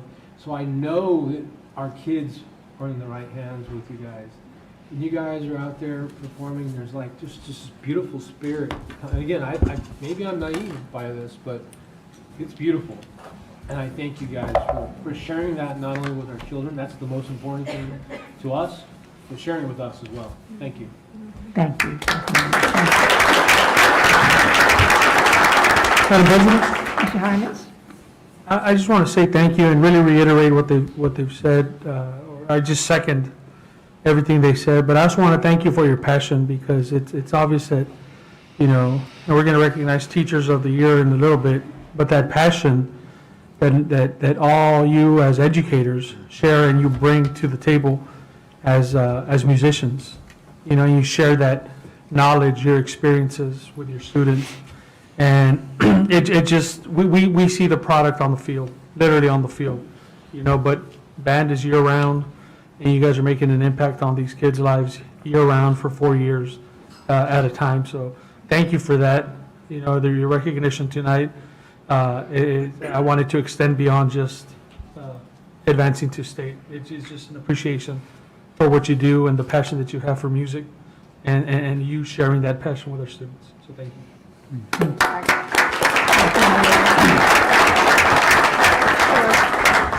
Just one last comment, in a year where a school year for students could have been spent behind 4 walls without the opportunity to experience what they love, would have made a very different year for our students. But thanks to the work that you all did, you all choosing to step up, had so many conversations with so many of you that were just hungry for kids to come and be out there on the field, be at the practices. You all changed this year for students. This could have been a very different year for so many of the students that you service, but because you stepped up, because you said, come, let's create an experience for you. Thanks to that work that you did when we were talking about the year and a half the students have had, for the kids that you service, you made a tremendous year for them that could have been very different. So thank you for those efforts. Thank you for your passion. Thank you for the tremendous amount of work that you do on behalf of all of our students across this district. Thank you.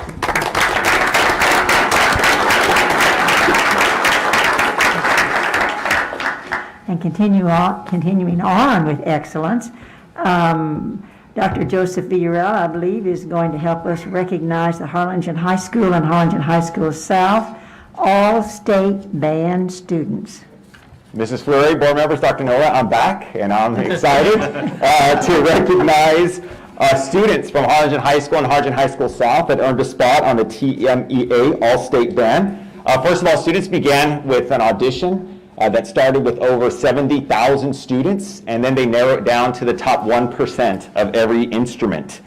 And so what made this year more challenging was because of COVID-19, they had to submit a recording online, but you only get 1 take. So it's hard. It's not the easiest thing, and these students persevered, and they made it, and they earned a place on the All-State Band. So at this time, if I may have Mrs. Fleury and Dr. Neola, please make your way down so that we may congratulate and recognize our students. So first of all, I will begin with Harlingen High School, and our first student is a senior. He played the trombone, and that is Roman Hernandez.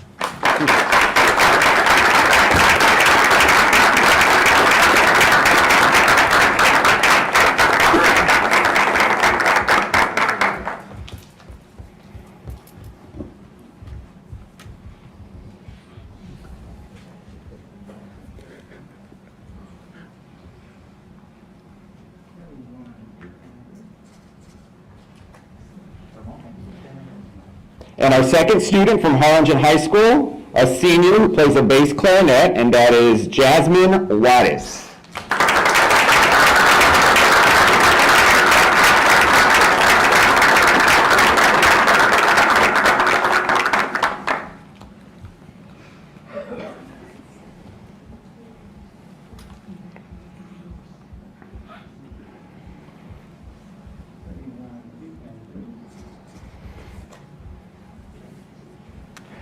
And now for Harlingen High School South, we have senior playing the trumpet, David Cavazos.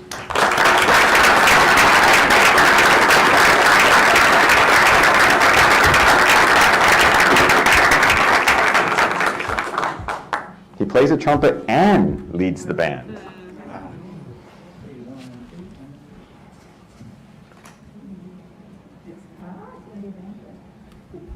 Our next student is an 11th grader, plays a trombone, and this is his second time earning a place on the All-State Band, and that is Daniel Hernandez.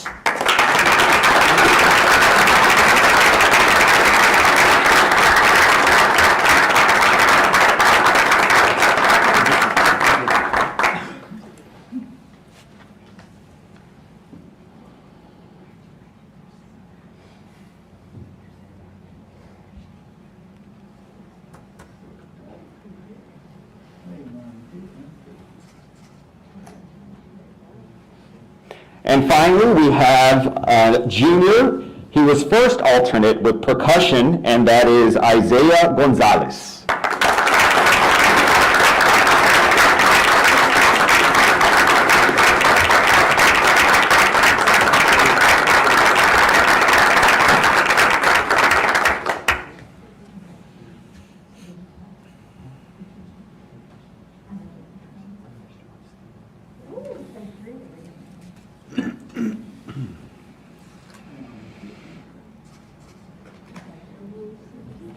I'd also like to recognize, of course, all of our band directors again, as well as our parents. So any parents of these students, if you want to stand and also be recognized, because I know it takes a lot of support from you for our students to be successful.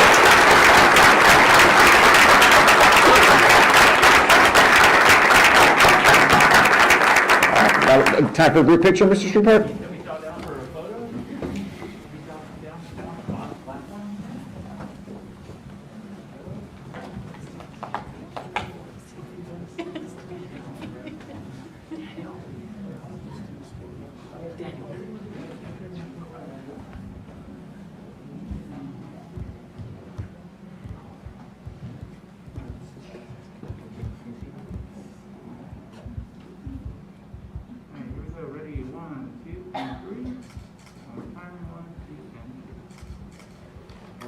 Parents, y'all want to come take a photo real quick?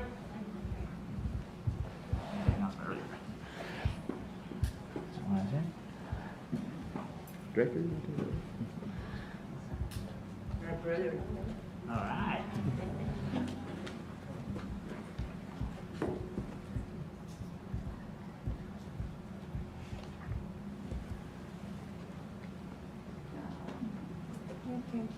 One more.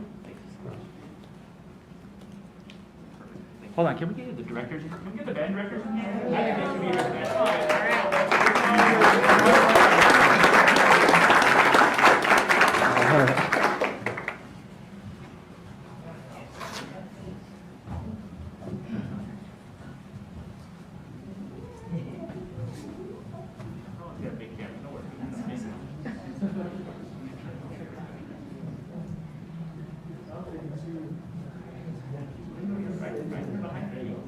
Tall people behind you, so you're not worried.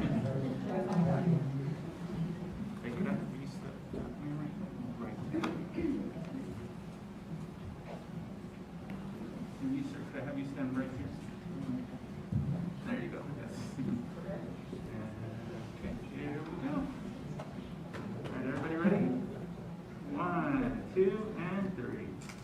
One more time, 1, 2, and 3. Wait. Everyone look to your right. We're going to do a selfie. Ready, guys? This is a really good. You guys look fantastic. Ready? 1, 2, and 3. Got it. Yay!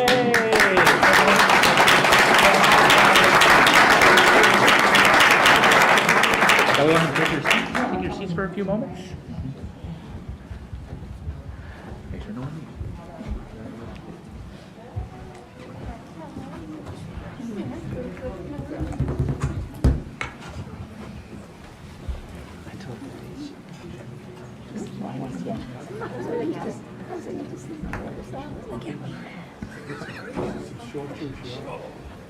Thank you, thank you, thank you. It's extraordinary to have two comprehensive high schools, the big high schools, and have both of them going to state. So read it and weep, all the other school districts, because you're very unusual. Thank you very much. We appreciate you so much. There we go. Okay, thank you. We are ready now for the, this is really a big deal, recognition of the 2020-2021 HCISD Elementary Teachers of the Year. Yay, thank you, All Shane. right. Yay, bravo. That's a great start. Get an applause before we even begin. That's excellent. All right. So, Madam President, trustees, Dr. Neola, administration, and audience, and a nice microphone that's working right now. Fantastic. Here at ACISD are the very finest teachers touching the lives of students each and every day. It gives us great honor to recognize our elementary Teachers of the Year tonight. The Teacher of the Year award is given to educators that continue to go above and beyond for our students and work towards preparing our students for global achievement. The teachers we're going to recognize this evening have a great degree of responsibility as they represent and embody the beliefs and ideals of teachers from their campus and our district. They've been moving the needle forward at their campus, and next year, like their predecessors, they will participate in a common challenge that will help continue our district's transformation by moving the needle forward for all students. Madam President, Dr. Neola, would you please come forward to help us recognize our elementary Teachers of the Year?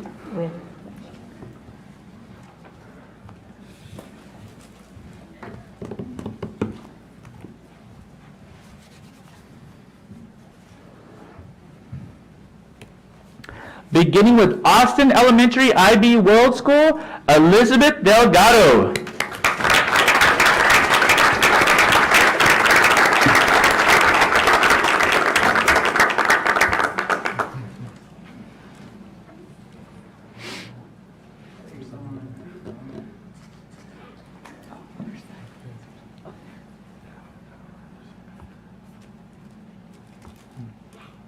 Awesome. Elizabeth, can I get you to stand over here on the side? Excellent. All right. From Bonham Elementary, Lysandra Gonzalez.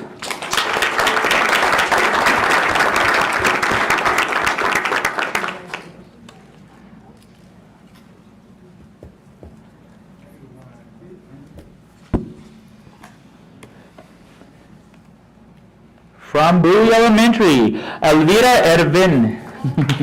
Edith.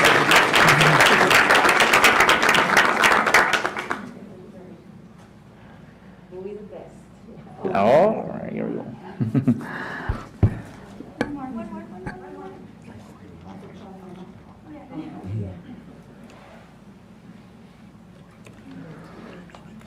From Crockett Elementary, Julia Aguirre.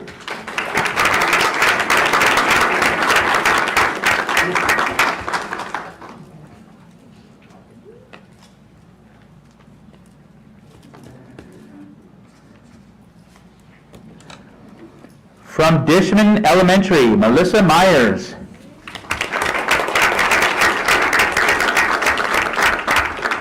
From Houston Elementary, IB World School, Vanessa Juarez.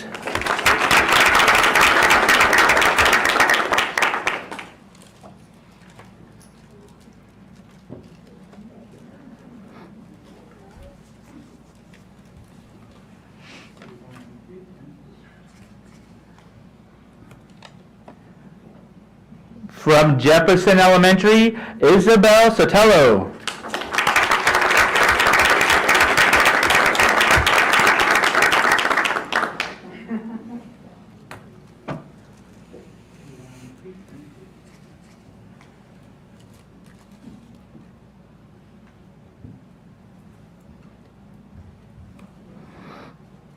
From Lamar Elementary, Erica Montemayor.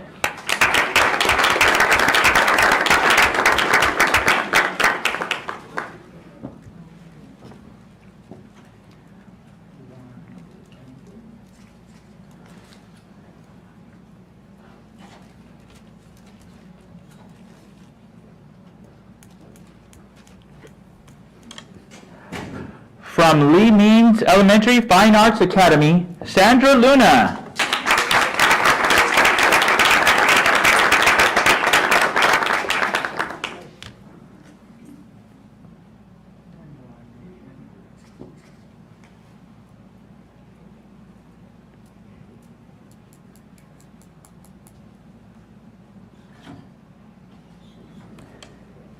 From Milam Elementary, Ambar Pero.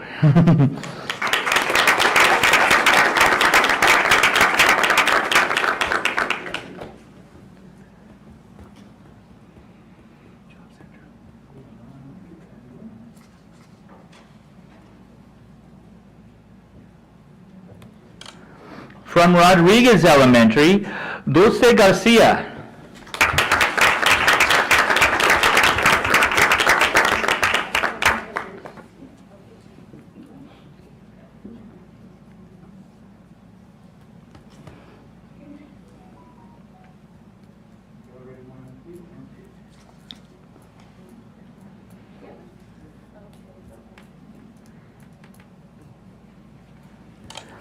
From Stewart Place Elementary, Jacqueline Escobedo.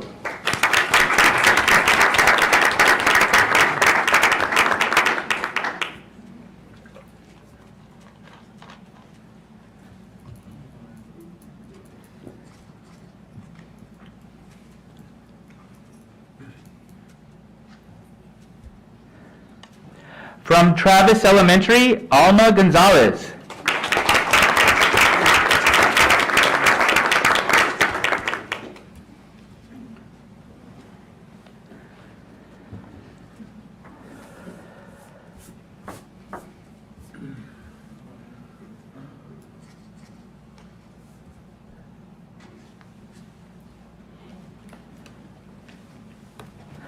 From Treasure Hills Elementary, Brittany Garcia.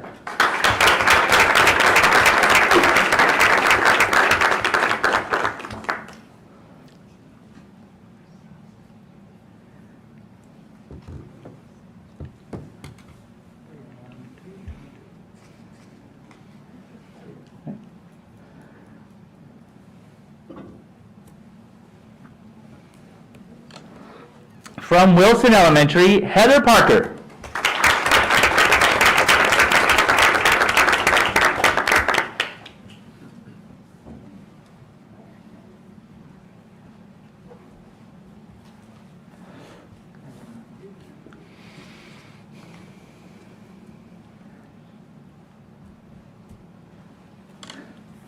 From Zabala Elementary, Erica San Miguel.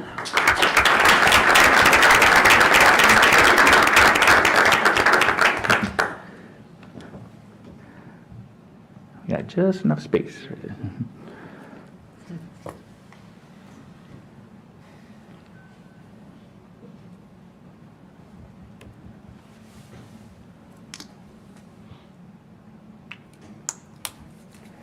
And finally, from Long Elementary, our district elementary teacher of the year is Gladys Sanchez. Let's give her a round of applause. So, Ms. Sanchez is unable to join us this evening. She's supporting her son, Jeremiah, who graduated from Harlingen High School South in 2016. He placed second at state at tennis that year. Second place at tennis that year, one of the best showings you've ever had. He went on to play for St. Mary's. So he's still playing for St. Mary's today. Well, this week he is playing in the NCAA Men's Tennis Championship, and he's ranked 16th in the nation. So let's give her Gladys. That's why she's not here. Congratulations, Gladys and Jeremiah. I know you'll be watching this later. Okay, can we get all the teachers to come down to the lower platform for a photo?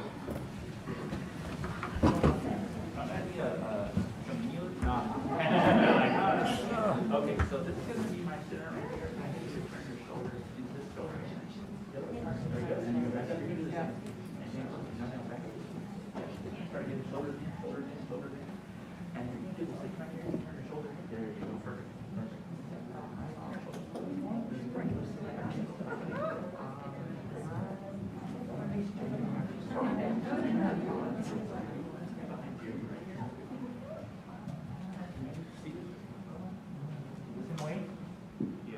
Okay, so.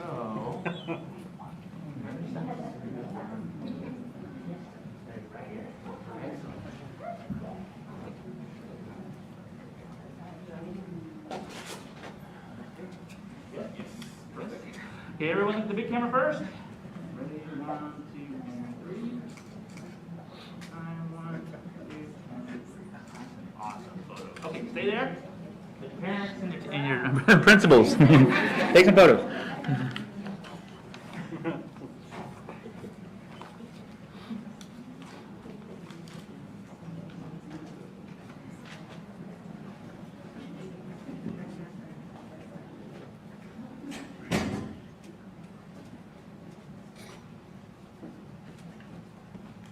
So last week was Teacher Appreciation Week, so let's give them another round of applause for all that they do for our district. Wait, look to the right.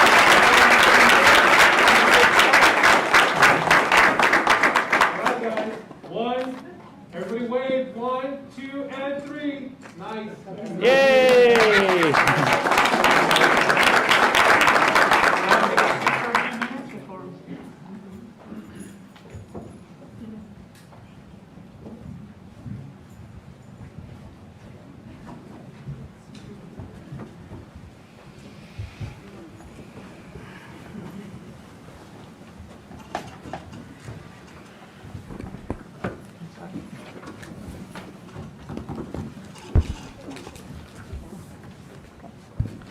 Any comments, gentlemen? Madam President? Yes, sir.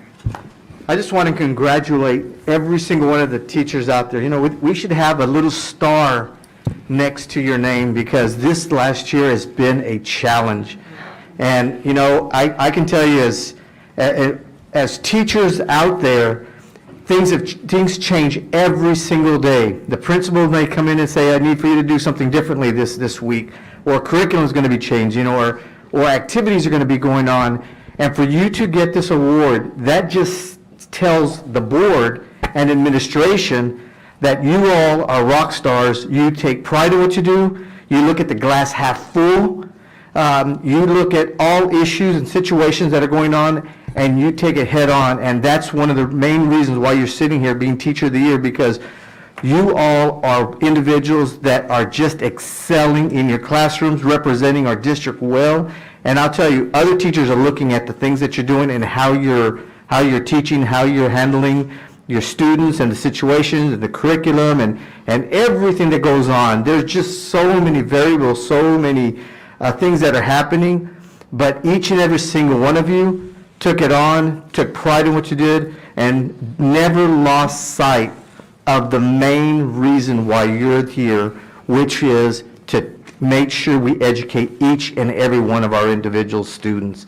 So thank you for what you do. I mean, we could be here for probably about 7-8 hours just talking about, you know, the proud position we're in with you being right in front of each and every single one of us. So thank you for what you do. Thank you for taking that proactive approach, being positive, looking at the glass half full.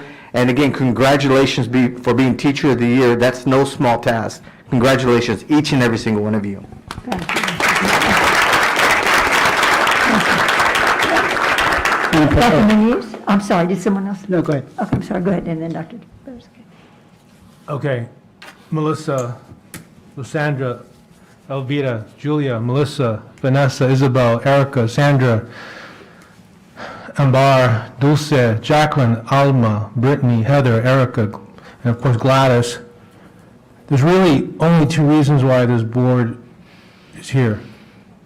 It's for our students and for you guys. I cannot thank you enough for doing what you're doing, especially after this year. Thank you. Dr. Pettis? Just to add on, I mean, this year you found a way to make lemonade out of a lemon, and you did so with grace, with gratitude, and you really found ways to inspire our kids during these really difficult times. You became experts overnight in remote teaching and remote learning. Now, for you guys, it didn't probably last too long, because I know all the kiddos at elementary school, the parents want them back in school, and I think you all have had a record number of students actually face-to-face for a long period of time now. And whatever the situation, whether it's remote learning, instruction, or face-to-face, or hybrid, you've just found ways to inspire our children. So thank you for that, and it's been difficult, but you've really put smiles on many parents and many kids' faces. And I'll also say this, remember that college and career readiness starts with you guys. It starts in the elementary schools, because if they're not reading in grade level, they're not at grade level, it's very difficult for them to graduate college and career readiness, and that's something that you guys get, the importance of early childhood education. So thank you for that. Thank you for your dedication, and thank you for just finding ways to inspire all of our children. I like to say that teachers, and especially because it's Teacher Appreciation Week, right? Or it was last week, I guess. But teachers make all professions possible, and I certainly am a physician today because of a teacher, and so I know that very near and dear. So thank you for what you do. Congratulations, and we're happy that you're here. Thanks. Thank you. Thank you. Mr. Hyman? I'll be brief. Usually when someone says that, it takes forever, right? No, but just thank you. Everything they've said, I think we all feel, and I think everybody in this room here has been impacted by a teacher. I know I have, Dr. Perez just mentioned, he had too. I think we've all been impacted, especially at the elementary level. So for what you guys have done, we're going to hear it over and over. It was a different year. It was a strange year. It was an uncertain year, but you all did what you had to do to make sure that our school district, our schools, your schools, and our students, more than anything, kept moving forward. And a lot of times maybe you didn't feel appreciated, but you have to know that we don't just appreciate you, but we love you, because what you do every day, Greg Powers mentioned the freeze earlier, and I was working that week from the utility side, but I saw what you all did, many of you all without power at your own homes, some without even water, and you continue to lead instruction somehow, or prepare for the next week when we had to get ready. So thank you all. Congratulations for being Teachers of the Year. You represent the best of your school district, and you really represent the best of Harlingen. So we're proud of you and very, very, very appreciative. Thank you. Thank you. Dr. Noyola? Sure. So I've always said, being a secondary teacher, and I think we have some of our secondary music people here as well, I've always said there's a special place in heaven for elementary teachers. And this year in particular, where you were working with 3 to 10-year-olds in 2 very different settings, and still doing and putting in all the work that you did to make meaningful instruction for students. Students that we know their attention span may not always be there, but still you found a way. And because you found a way, your colleagues recognize that. And so today you sit here as Elementary Teachers of the Year. But I don't think we can ever forget just the impact that you've made, whether it's this year or as we move on. I'm super excited, and I look forward to this coming year, because one of the things that our Elementary Teachers of the Year, really our Teachers of the Year for the district, they step forward and they assist us in leading and really looking at how we continue to transform instruction for our students. So I'm super excited at this coming year and the opportunity to work with every single one of you so that you can continue to impact not just the students at your campus, but really the students across our entire district. So I thank you ahead of time for the work that you will be doing this year in continuing to do the great work that you're doing across our entire district. So thank you all so very much for what you've done and for what you will do. How about a standing ovation for it?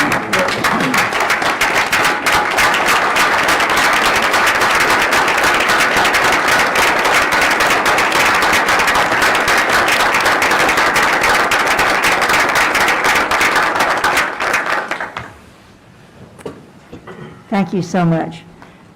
I would just like to add very quickly that one of the great joys of my life in recent months has been working with a committee of 6 to plan a high school reunion from a number of decades ago. And if you could just hear the joy and the love when they talk about their teachers, especially their elementary teachers, and especially their special programs in high school. They are so grateful. We are so grateful. And please just know that lasts a lifetime. I'm here to tell you, it lasts a lifetime. We talk about Mrs. Bass, who sang Spanish with us. We talk about the 2 6th grade teachers who had spelling bees back and forth. We talk about the 1st grade teachers, every single one of the teachers, all the way through. You are never forgotten, and you are never not appreciated by those children. So thank you to the greats. We really appreciate you. Thank you very much. Thank you.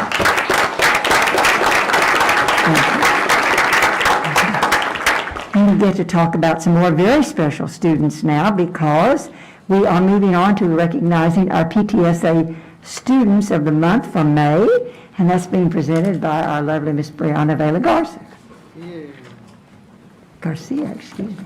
Thank you. Well, good evening, Madam President, board members, Dr. Noyola, administration, and audience. Our students of the month represent the PTSAs of Harlingen High School, Harlingen High School South, Early College High School, and Harlingen School of Health Professions. This is the first time in over a year we've had all 8 in the audience with us, so it's very exciting. And I also asked them to come a little bit later than the 6:30, because I knew we'd be last on the agenda for awards. And when I saw them coming in at 6:30, I was like, oh, wow, you're here early, but they were here for other awards, of course, top 10 for Band All State, and so just exciting to have them here with us. So the video I'm about to play will be available to watch publicly on our YouTube page following this board meeting, so we hope you enjoy.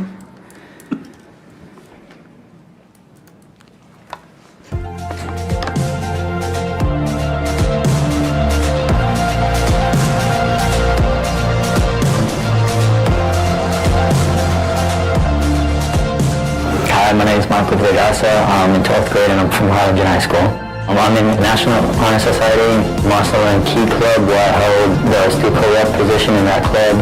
I'm also in Upper Bound, and I'm also in student council. Some things I'm passionate about would be taking care of my school grades, making sure I do the best at work, doing the best I could in school. After I graduate, I do plan on attending the University of Texas at Austin, and I plan to get a degree in petroleum engineering. And then after that, I hope to find a career in that field. Some teachers that have inspired me, well, I guess I would say all of my teachers have, because they made the journey for me very easy. They taught me very well. They gave me help when I needed it. Also to the counselors, they helped me doing my college applications and all that. So, that was really great having all that help there. Thank you to my family for always, being there, supporting me, and just being there in general for me if I needed something. I'm Nate Newman, and I'm a senior at Harlingen High School. I'm in MHS, have been since I started high school. I'm the captain of the varsity golf team at Harlingen High. I'm not in student council, but I'm in a student council class, so I'm involved in that, and I've done a lot of volunteer work and just helping around at school and at church and with my community. At school, I was in the HEB drive and just other sort of clubs and organizations that help go through the communities or help with the youth at my church. Some things that I'm passionate about are golf, obviously. I've dedicated a lot of time to this, and I'd say music. I play a lot of guitar. That's probably my favorite hobby to do outside of golf and schoolwork, which is not my favorite hobby. So yeah, I would say those 2 things are probably my biggest passions, priorities. After I graduate, I plan on attending Texas A&M University. I'm going to be in May's Business School. We'll see where that takes me. I'll be there next year. And then, I guess after that, maybe look into real estate or finance or something. I couldn't tell you, to be honest. I would definitely thank my parents, my grandparents. I spend a lot of time with them. Family is very important. I thank my golf coach, Chris Milligan. I've known him since I was in 6th or 7th grade, and he's been a very big role model and leader, a great coach. And I want to thank him for that. I thank my friends that I've made through school, who will probably be friends for a long time. I spend a lot of time with them, and I think they're just a big part of my life. I've made that through school at Hcisd.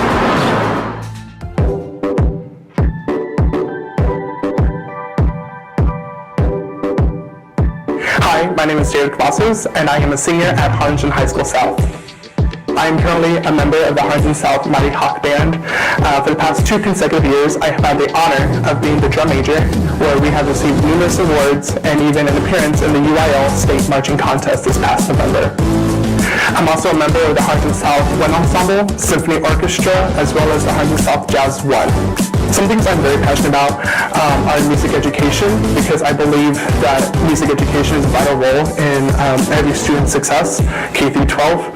And another thing I'm very passionate about is space exploration, whether NASA or SpaceX.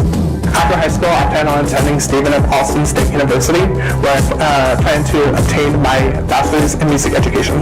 For a career, I wish to become a band director, and with the hopes of one day becoming a department head for an amazing school district like Hcisd. The very first person I'd like to thank is my kindergarten teacher, Miss Uvino from Street Place Elementary. She's the one that inspired me with a sense of wonder and finding art in everything.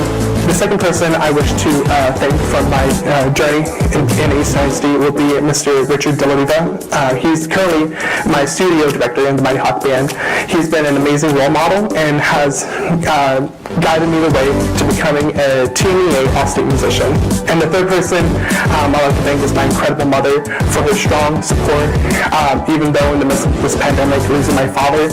She has been an amazing caregiver, being there with me ever since day one.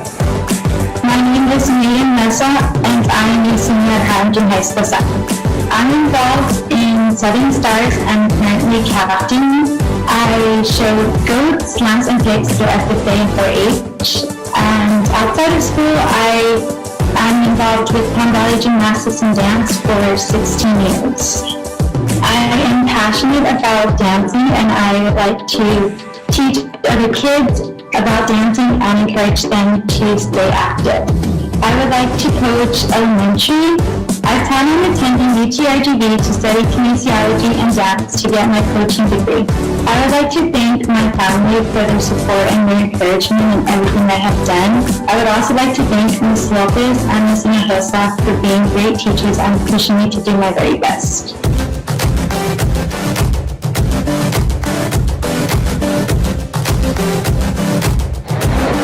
My name is Alyssa Davila, and I'm a senior at Early College High School.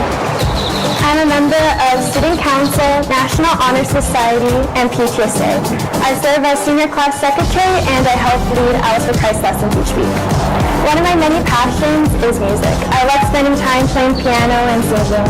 Music is really beautiful because it can speak in a way that words can't. And because of this, I have spent time and helped my church by playing piano and singing since I was 12. I plan on attending the University of Texas Rio Grande Valley to pursue a bachelor's degree in clinical laboratory sciences and a master's degree in health science, concentration in clinical laboratory sciences. And with this degree, I will be able to work as a clinical laboratory scientist at a hospital or a private laboratory. I would like to thank all the teachers I've had for supporting me and challenging me along the way. I'd also like to thank God and my family for encouraging me. With these great teachers that I've had and my family and Hcisd, I'm able to be here today. My name is Luis Lugo, and I'm a 12th grader at Early College High School. I do spend my time volunteering at the Harlingen Humane Society. Most of the time we need help with like keeping the animals active, or walking them, feeding them, or even keeping their cages or like their enclosures clean. I've been working there for a couple of years now as a volunteer. Whatever I'm into in the moment, I'm very passionate about. So anything that I focus on, pretty much I'm passionate about. I'm attending UTRGV this fall, and I want to pursue a career, something having to do with like animals and their habitat. Mostly I want to thank my parents, because they're the ones that have been basically pushing me since I started school. They've always taught me to do my best and to be passionate in the many things that I do like. And I also want to thank my teachers and my friends that I attended school with throughout these years, because without them, basically, I think I'd be in a different position than I am today.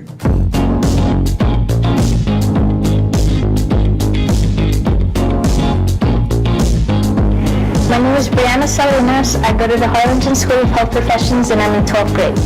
I'm in NHS and a member of the PATHS program. I'm in Red Cross Club and Spanish Club, and I'm vice president for Spanish Club. I'm very passionate about learning and helping others in whatever way I can, because I just think it's really important to help others, not just for when you're in need, but just in general, just to make the world a better place. I plan on going to UTRGV in Bronzeville for school, and I will be getting a bachelor's degree in integrated health science, and my future plans are to go to pharmacy school and become a pharmacist. Some people in HCISD that have inspired me are, of course, my mom, because she's really pushed me towards excellence and doing the best I can. My biology teacher, Ms. Phillips, my psychology teacher, Ms. Sharp, and my English teacher, Ms. Rodriguez. Hi, my name is Mia Longoria, and I am a senior here at the Harlingen School of Health Professions. Some of the clubs that I've been in throughout the years here at HSHP are NHS, PTSA, HOSA, Student Council, Student Advisory Board, and I am also the Vice President of the senior class. Alongside those, I am a member of the Harlingen High School Varsity Orchestra and a worship leader at my church youth group. Some of the things that I'm passionate about is the field of dentistry. Interacting with the people and having the rewarding feeling of knowing that patients understand the proper oral health is awesome. Also having the rewarding feeling of knowing I can boost a patient's self-confidence through a smile makes me happy. I'm leaning towards attending Texas A&M Corpus Christi and majoring in biology for my undergraduate degree, and then I'm going to be going to dental school to get my doctorate of dental medicine to become a dentist. Some people that inspired me are my parents and my little brother Leo. Thank you for motivating me and teaching me to go the extra mile. I'd also like to thank all HCISD staff. Without you, I wouldn't be standing here today. I'd also like to thank Mrs. Conde, Mrs. Sharp, Ms. Prado, and my principal, Ms. Garza, for making my time here at HSHP a great one.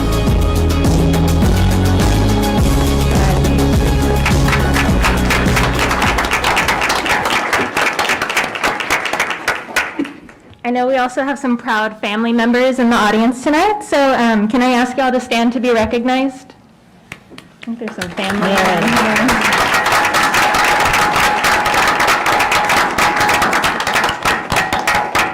We couldn't do this recognition without the Harlingen City Council PTA, so I'd like to invite Mr. Ortega up. Is he around here? Perfect. To come help hand out certificates with Dr. Noyola and Ms. Fleurier. Students, as I call your name, please come up to the front for a photo. And parents, you're welcome to come take photos as well. And if you brought your goat, you can bring it to your goat too. No, she never.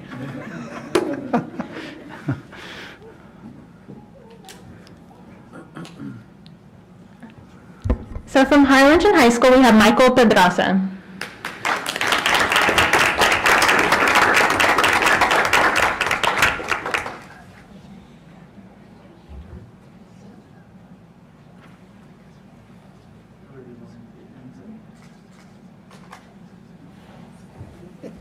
Did you want to?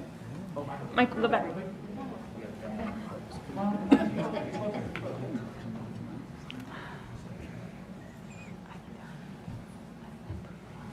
From Harlingen High School, we also have Nate Newman.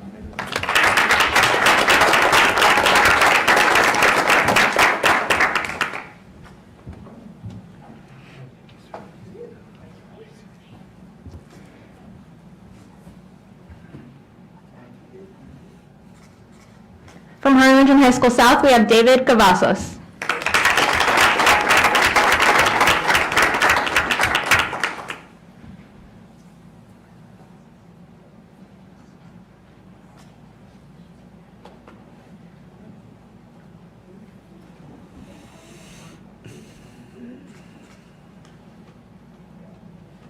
From Harlingen High School South, we also have Megan Mesa.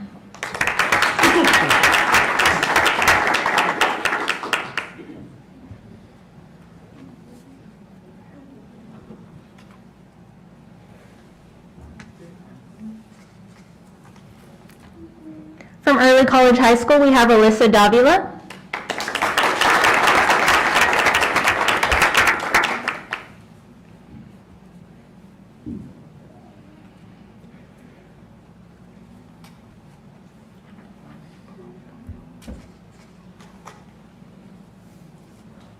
Also from Early College High School, Luis Lugo.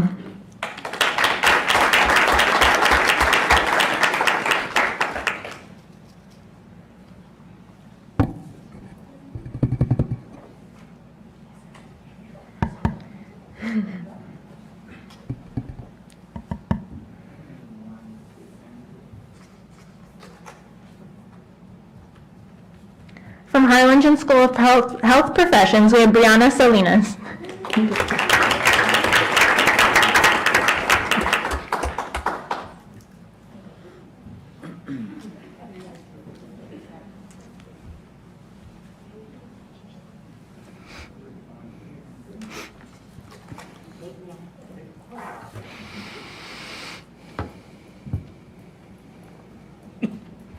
And from Harlingen School of Health Professions, we have Mia Longoria.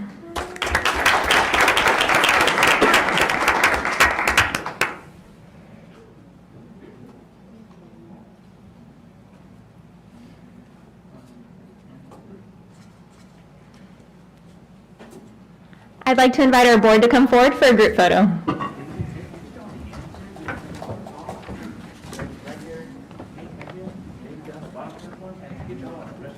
And parents, y'all may come forward too to take photos as well.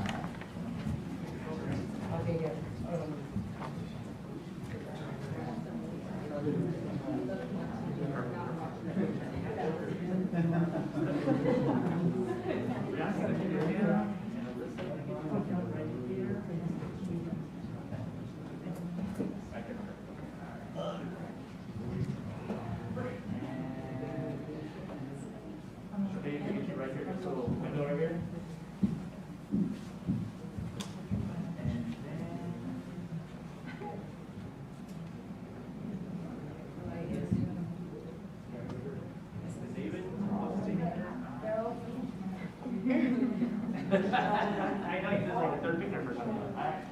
Okay, everyone look at the big camera first. Go ready. 1, 2, and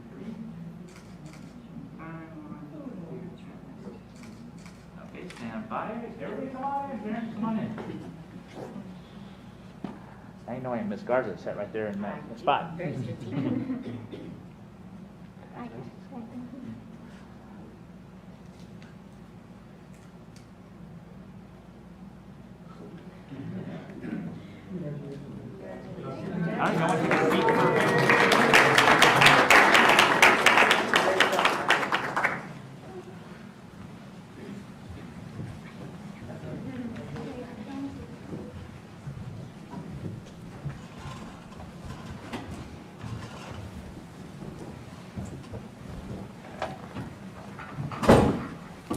Board members, there any comments? Dr. Noyola?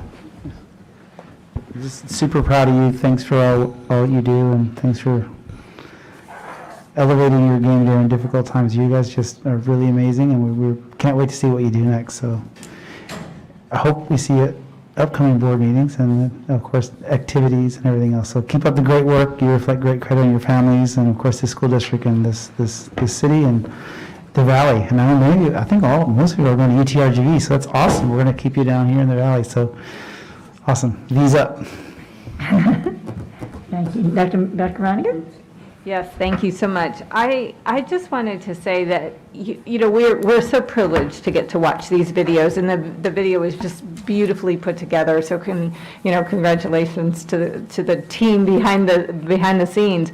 But I really noticed just such an authentic flavor to every one of you as students. There was just this beautiful spirit about you and the way you talked about your what you cared about with your academics, but then also the things you cared about with your extracurricular work and your faith, your dreams for the future. There was just a real sense of across all of you of just being so authentic. And I was teasing Brianna, I'm going to do it again, how I happened to look at her as she was not watching herself on the video, and it was really adorable, and it added to just this flavor of humility that all of you brought to the table. And so thank you so much, because you you should be so proud, and yet you came across as so humble, but you were all recognized by across your school, right? You stood out as leaders, and so thank you for all you're doing, and we look forward to seeing what you accomplish next, and we know it will be wonderful. Congratulations. Thank you so much. Madam President? Mr. Hines. Congratulations, all of y'all, all 8. Brianna, you said all 8 were here? That's great. And you know what? I think the May Student of the Months are a little bit more impressive because that's usually when senioritis sets in. And, I know none of you guys have senioritis, but look, you're about a month away from graduating high school and moving on to college. And some of you guys, or all of you all, moving away from, moving out of your house, moving out away from Harlingen. So way to finish strong, because, it is a very impressive achievement that you guys just accomplished. And as Dr. Pettis said, you're going to go out there and represent not just Harlingen, but the Valley. And we hope that you come back one day so you can give back to this community. Thank you and congratulations.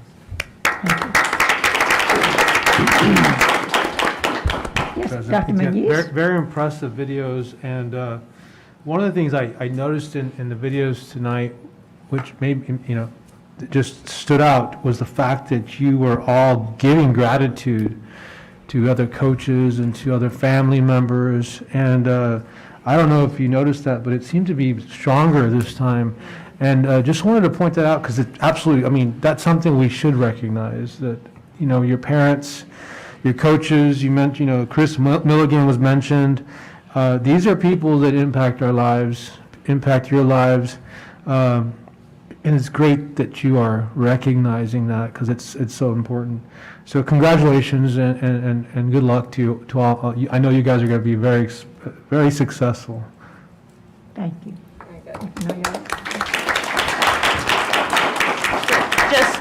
Just real brief comments. As I was watching the videos, one of the things that was constantly woven throughout was just all the things, all the extracurriculars that you are involved in, right? And so in spite of everything and all the craziness of this year, you still continue to pursue those things that you are passionate about.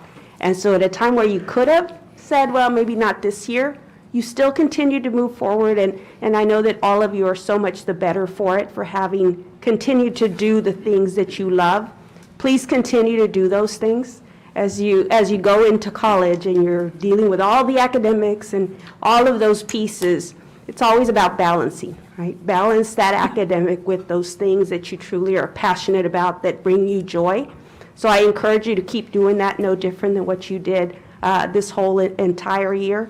I wish you the very best. As I told the previous group, don't ever forget that you have a school district that is here to support you, that loves you, that will continue to provide for you regardless of where you might be, because you will always be part of our HCISD family. So just know that you have a home to come back to.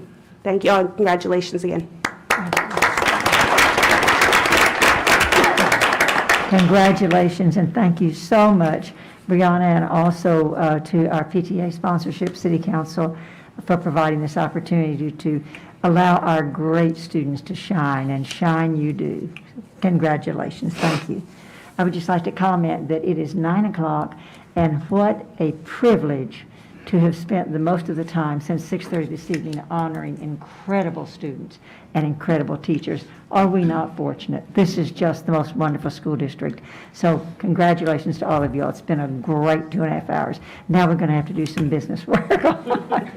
Thank you so much. You're welcome to stay all evening if you like, but we've been privileged to honor you this evening. Your parents may not welcome that. And they have school tomorrow, Mr. President. Oh, yeah. At this time, we will move to the next item of business, which is approval of minutes for the April 13th, 2021 regular board meeting. What is the pleasure of the board? Madam President, make a motion for approval for April 13th, 2021 regular board meeting. Thank you. Is there a second? Second. Thank you very much. Any discussion? All those in favor, please say aye. Aye. Any opposition? Motion carries. And we move to the minutes for the May 4th, 2021 budget workshop, please. I move for approval as submitted. Thank you, Mr. Powers. Second. Thank you very much. Is there any discussion? All those in favor, please indicate so by saying aye. Aye. Any opposition? Motion carries. At this time, we move to a very special part of our meeting, which we enjoy so much, the principal's report. The presenter is Linda Molina from Crockett Elementary. Delighted to have you. Yes.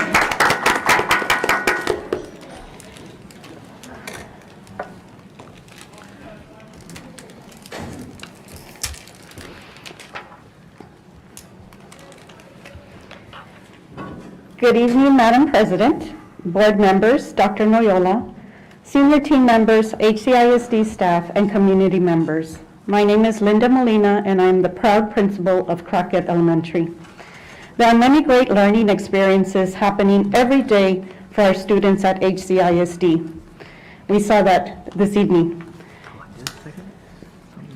There we go. Okay, sorry. I would like to highlight some amazing learning gains happening with some of our youngest learners at Crockett Elementary in the area of math.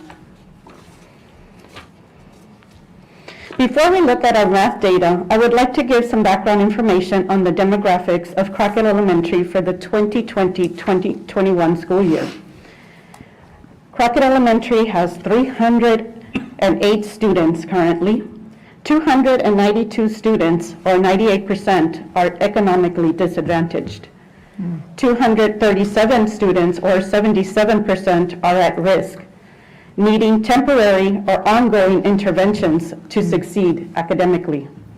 105 students, or 34%, are English learners, and 43 students, 14%, are special education students. Our learning pathways. This year certainly has been an interesting year, and we are proud to say that 208 of our students are currently learning face-to-face, which is 67.5%. 2% hybrid learners, and 30.2% remote learners. We are fortunate to have a large number of our students whose parents have decided to send their children to Crockett for face-to-face learning. Every day, we are welcoming new students into our school to have their instruction delivered in a face-to-face setting.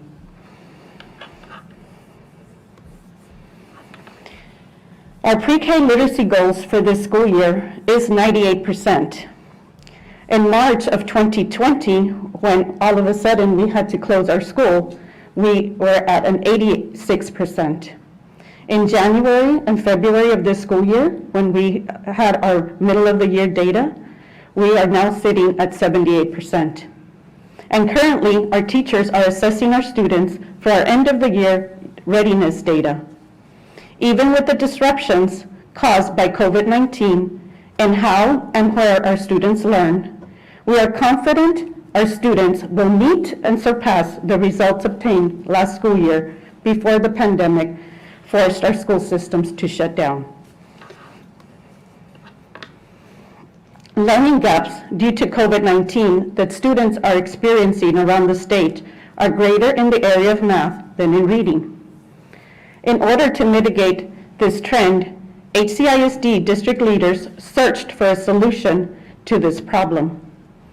HCISD was asked to partner with Age of Learning to provide our pre-K 3 and pre-K 4 students a pilot program of My Math Academy. HCISD pre-K 3 and pre-K 4 students are the only students in the Region 1 area who have access to use My Math Academy. HCISD leaders are currently planning to continue to partnership with Age of Learning to provide access to all HCISD pre-K 3 to second grade students next school year. My Math Academy is a game-based online learning program that aligns with our pre-K math TEKS. Students work at their own pace in their individual learning zones. Using the individual student mastery reports, our teachers are able to provide on-the-spot mini lessons to students to help them master their math concepts. This slide shows the growth that HCISD pre-K 3 and pre-K4 students have realized using the My Math Academy program this school year.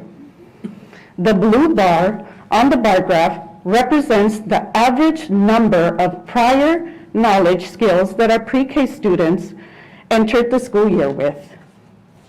The green bar represents the growth on skills mastered of our average pre-K students as of April of this school year.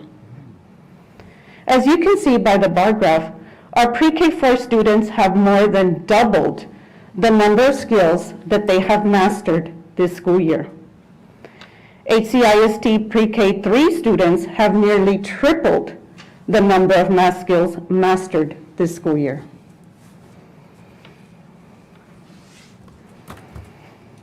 All 17 elementary campuses at Hcisd use the My Math Academy. Each campus and their student growth is represented here. And I would like to draw your attention to the bottom of the list to review data relevant to Crockett Elementary. As mentioned earlier, 77% of Crockett Elementary students are considered at risk of needing temporary or ongoing interventions to master concepts. The blue bar represents the average number of skills our students knew at the beginning of the school year.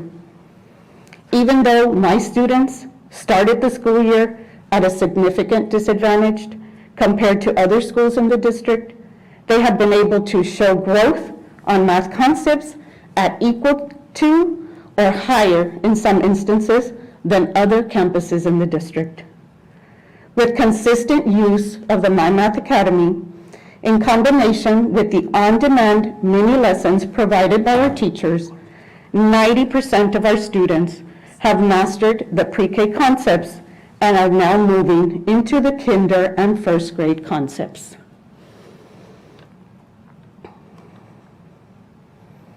Finally, I would like to share with you some campus-based reports to highlight some of the gains our students are currently experiencing.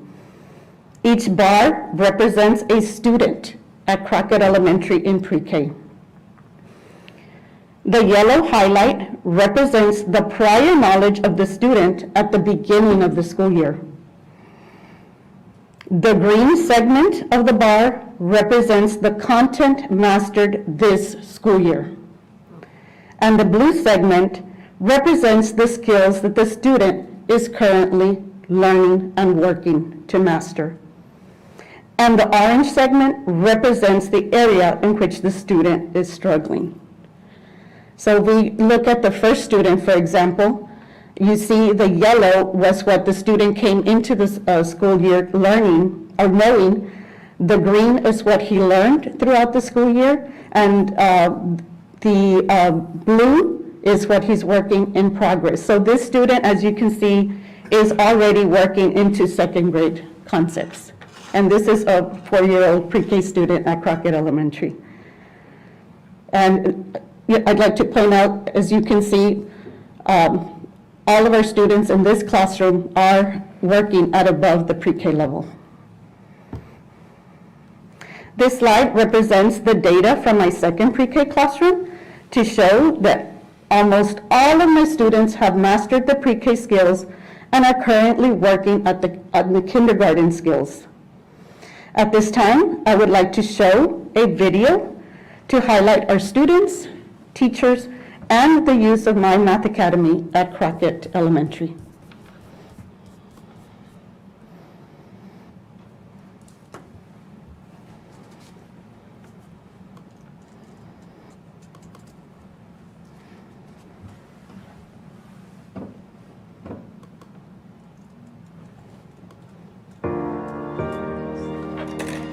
A child's development and brain development happens in the first 5 years of their life. The greatest learning in the brain happens during that time. So we want to be able to capture all of that with the child because we're laying the foundation for that. So that love of learning happens really in those first 5 years of a child's life when they have their first experience with almost everything in life will happen within that window of 5 years. So being able to fall in love with a book, being able to fall in love with being read to, being able to be challenged by mathematics at an early age, they really connect to that. Got to keep it fun. Pre-K is usually fun. The kids are already naturally enthusiastic, so that's to our advantage. So what we do is we take that energy and we apply it. For instance, like science experiments, they'll have a blast, discovering new things that they've never noticed before, and including their personal experiences, what they see at home, and in their personal lives. We mix that together to make it a complete program. We measure them by milestones that they reach, and then from there, they get accustomed to the school culture so they can fit right into kindergarten. Due to the physical distance with the pandemic, MMA or my Math Academy was very good. It was great for our students because it allows them to stay within their area. They were engaged, and at the same time, they were having fun learning. Well, as a parent myself of two children that are first grade and preschool, I would say that the benefits are really that the system is going to really hone into what their needs are and what their prior knowledge is, while being a fun and engaging game. So what feels to them that they might not be learning any mathematics knowledge, they really are learning some strong vocabulary that's going to give them even more strength in the classroom to feel confident to answer questions. And so my Math Academy really takes them from where they have started their math journey and being math literate to all the way, can take them very much more advanced. So what this means is that the average pre-K4 student is now looking at the middle of kindergarten level, and the average pre-K3 student is approaching the end of pre-K, getting ready for K content. That's really remarkable, right? The kind of growth that we're seeing here is very exciting, especially after this tough year that we've had from the pandemic and other events. I like to count numbers, and I like to learn and grow when I get bigger. And then I like to learn and shape numbers and shapes, everything I like.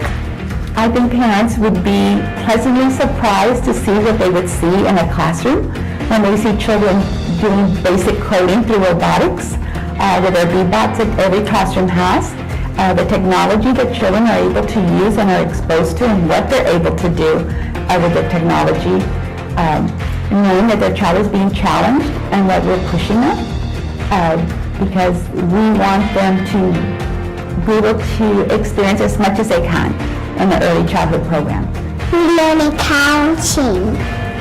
Counting? Yes. How much can you count up to right now? 5, 26, 27, 28, 29, 30, 31, 32, 33, 34, 35, 36, 37, 38, 39.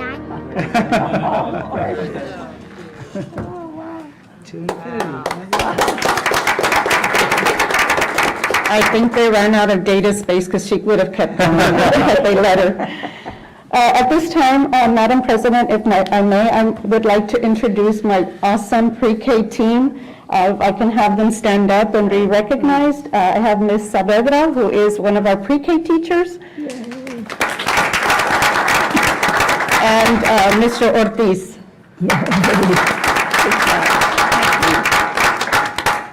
Madam President, that concludes my presentation. At this time, I will entertain any questions that you may have. Oh, thank you so much, Ms. Miller. I just really enjoyed that. Board members? Yes, sir. I just want to say thank you. I don't really have questions, but I just want to say thank you and to you. You know, Crockett holds a special place in my heart. I went to Crockett. I grew up in Fair Park. So when you talk about that economically disadvantaged student, that was me when I was attending Crockett. And I'm just happy and glad to see what you all are doing, the progress that you guys are making in these kids at these students at a very young age. because it really makes a difference. So it makes a difference what you all are doing there, what you're doing there. Thank So I just wanted to thank you myself personally. Thank you so much. Very nice. Thank you, sir. Board members? Quick question, so that is My Math Academy, is that right? Yes, sir. How did y'all come to learn about it, number one, and number two, like, how pervasive is it out there, sort of in elementaries across the country, and are all of our other elementary schools right now using it? Can you give me a better context of it? Because this is the first time I heard about it, but it looks amazing, by the way. So what I know of, and I'm sure that Ms. Romero can help us here, is we're the only ones in the Region 1 area that have this program, and it's a pilot program. And if I'm not mistaken, they came to Harlingen Cisd asking for us to pilot this program, so I'm sure. I'm shocked. But, So I'm going to give the credit to this lady that knows everybody, knows the work she does. And so I'm going to let her speak a little bit how that, her and I have brainstormed about the numeracy. We've got our literacy under control, and we had started thinking, okay, numeracy, same concept. Children need to understand, not have gaps with the math from early on. So I'm going to let Carmen talk a little bit about how that came into play. Good evening, everyone. It really came from a need of looking at our student data, looking at our pre-K data. We had a deficit for several years in the area of computation, so that was a challenge for us. I wanted those numbers to increase, and I wanted to be able to research some resources that I felt the teachers could use and would offer them immediate opportunity for remediation when children were struggling. So I reached out to a lot of my colleagues that I've known across the years and presented them with what my challenge was. And so we landed a great friend of mine, Dr. Rebecca Palacios, that actually works for the Age of Learning, approached me and said, well, why don't we pilot our program there to see if you get the results that you want and what you're looking for the students. So I approached Ms. Romero, and luckily she said, let's go for it. And so I think the children and the teachers benefited from that, and I think the excellent results that they were seeing at Crockett is no surprise, because we have two excellent teachers that they know how to intervene and look at that data that the program is able to provide them with. And so these tremendous results, despite the pandemic, you can see that our little ones are flourishing. And it's just because that we've seen tonight fabulous teachers that are looking at the data, and then us being able to put cutting-edge resources and technology in front of them to guide the student instruction, I think is a tremendous asset. So the program actually only goes to second grade, and it's a time to brag. We have about 22 to 25 students that have surpassed the second grade curriculum already, that we had to put them in a higher level math. So I really feel that Elon Musk has nothing to worry about, because he will be cranking out some engineers here very soon. So I'm just really pleased with the results. They really surpassed what I had envisioned could happen. And so we're very lucky. I can say that we are probably the only ones, like Ms. Molina mentioned, that are in South Texas in Region 1. There's great studies going on in LA and California. The company's actually based out of California. So they're very excited about the work we're doing here. They're taking our ideas from the teachers and myself and Ms. Romero to enhance the program and give us even a greater dashboard of analysis with the student data, so that we can move forward and have the students ready and be ready for START. We know that's what it's about. It's not our goal, but we know that's our reality. We have to prepare students. And so we know that our current second graders will probably be the new ones to take the new revised START. And so we want to just be able to be ahead of the curve and be ahead of everyone and not be afraid to leap into the resources that are out there. And we know the children love it and the teachers love it, so that makes it a lot easier for the students. So awesome. Thank you for that. I agree with what you're saying with Musk. I think that's going to be the $1 million is going to be the biggest return on investment he's seen in anything he's invested in. We'll just see how that happens here at Hcisd. I think it's going to be amazing. But it's interesting, because I look at you, Carmen, and I'm happy to see you face to face finally, and you're sort of like a design committee all to yourself, you know. And we're so proud of our design committees here at the Hcisd, and but really you're always looking at the data, looking for the need out there, looking for the next thing that we can inspire our little ones, because that's your focus, obviously, and I think you team up really well with Lori, and then, I mean, we have amazing principals. Linda is one of them, but we have amazing principals here at elementary schools that they really get it, that really understand the importance of early literacy, early numeracy, and everything else. And so I thank you for just always trying to bring new opportunities with your vast network around the country of early educators and folks. Sometimes they're in San Antonio, sometimes they're all over, but thank you for just bringing new opportunities, because this one seems particularly exciting. Just one last question, is this something that's only used as an intervention, or is it something that's embedded in the curriculum? It's actually a supplement to the curriculum. Okay, a supplement, okay. So it's supplement, but all kids use it. It's not just intervention when there's a learning gap. It's available to all the students, Okay. and the beauty of it is when I asked them if we could also use it with our pre-K 3 students. And they said, well, we're not quite sure, that's kind of a young age group. Why not?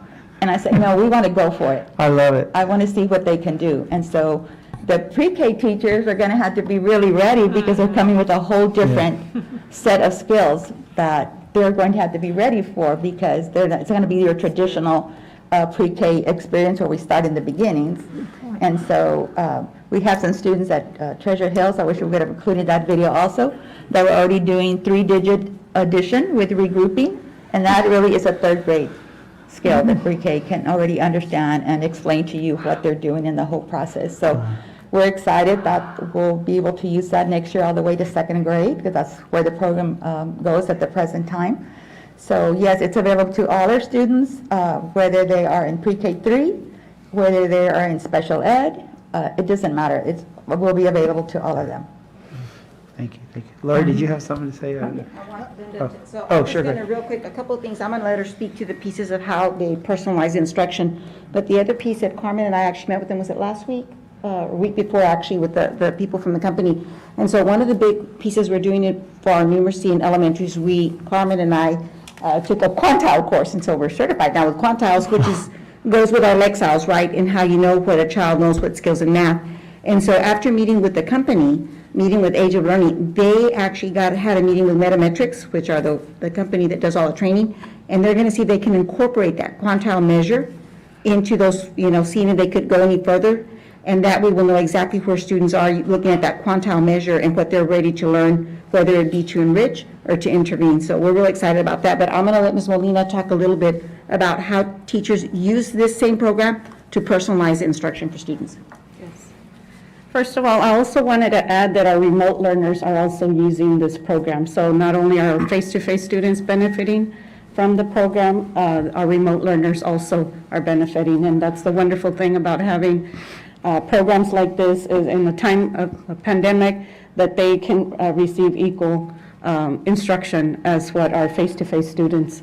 I wanted to, what Ms. Romero was alluding to was, I wanted to give a little example of what it looks like in our classrooms. Our teachers do give their normal math instruction, and then they go through the teaching, the guided practice, the independent practice, and then they go into their, I believe it's 15 minutes of this program.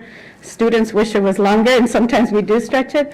But the students are working independently, and my teachers and teacher assistants are walking around the classroom giving mini lessons to students. So for instance, the teachers could work with a student who is struggling, and one of the examples that I saw last week in a walkthrough, a student was struggling with just being able to touch and count. She was going 1, 2, 3, 4, and it was supposed to be 1, 2, 3. So the teacher took out some blocks, you put them on the child's desk, worked with the child, touching the block and moving it as they were counting.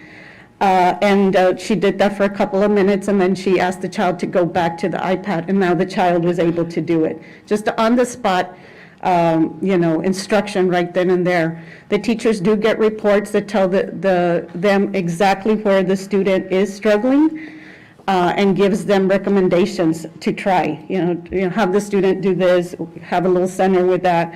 And then so the teacher walks away, that leaves the child to practice on her own, walks away to another student, and now that student is working on counting on, which is a kinder skill.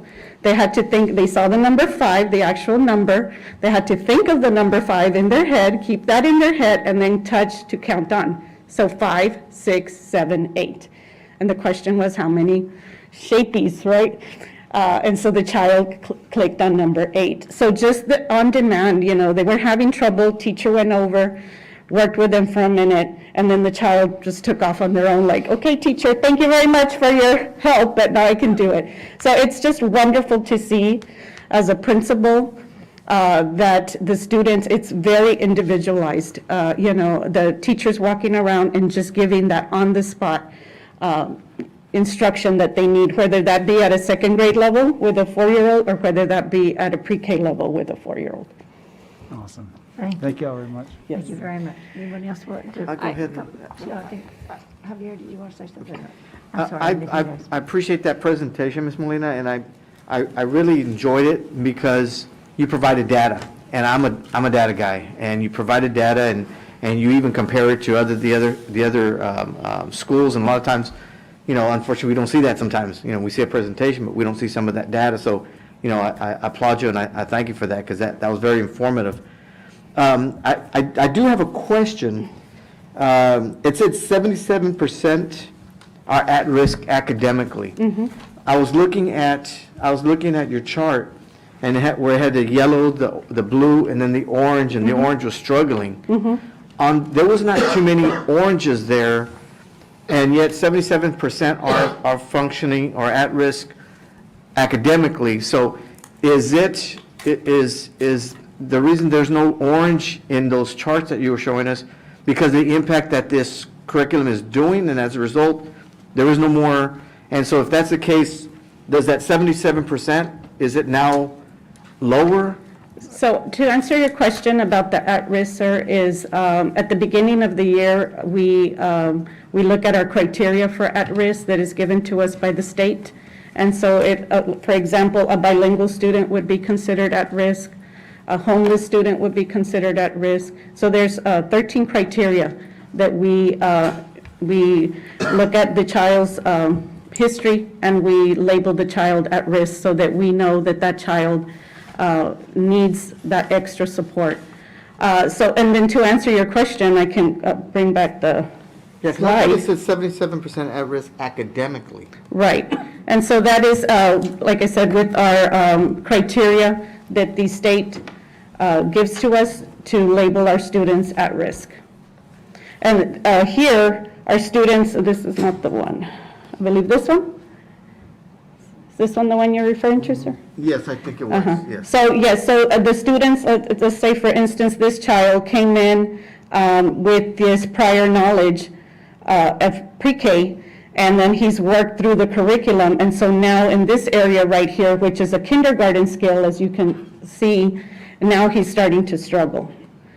So the at-risk really comes from, the criteria that the state gives us, that they have, if we don't, we just kind of keep an eye, am I explaining that correctly? We keep an eye on the student because they may struggle. Okay, and I was actually looking at it and giving the kudos, because that doesn't look like 77% right functioning at risk academically. Right. It looks like a lot less. Right, and if you see this one, this is the comparison of all the schools, and as you can see, Crockett down here, our students came in with less skills than the students of the other campuses, because all the blue here, sir, is what the students came into the school year with. And then the green is what they learned during the school year. So our students came in at maybe having 5 skills of knowledge at the beginning of the school year, and now we're at above the 20. Well, thank you very much. And so I Appreciate think for that. that just goes back, Mr. Leon, to what we're saying of catching them early on. Because if we didn't have this program, we probably wouldn't see this growth. But those students that come with those deficits that maybe weren't exposed to everything they needed to, we're able to catch them up.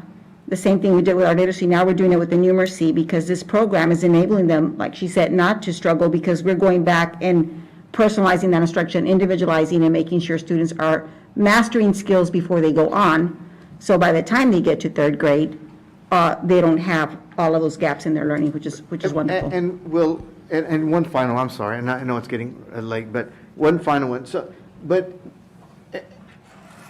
it's at 77%. I'm just going based on that.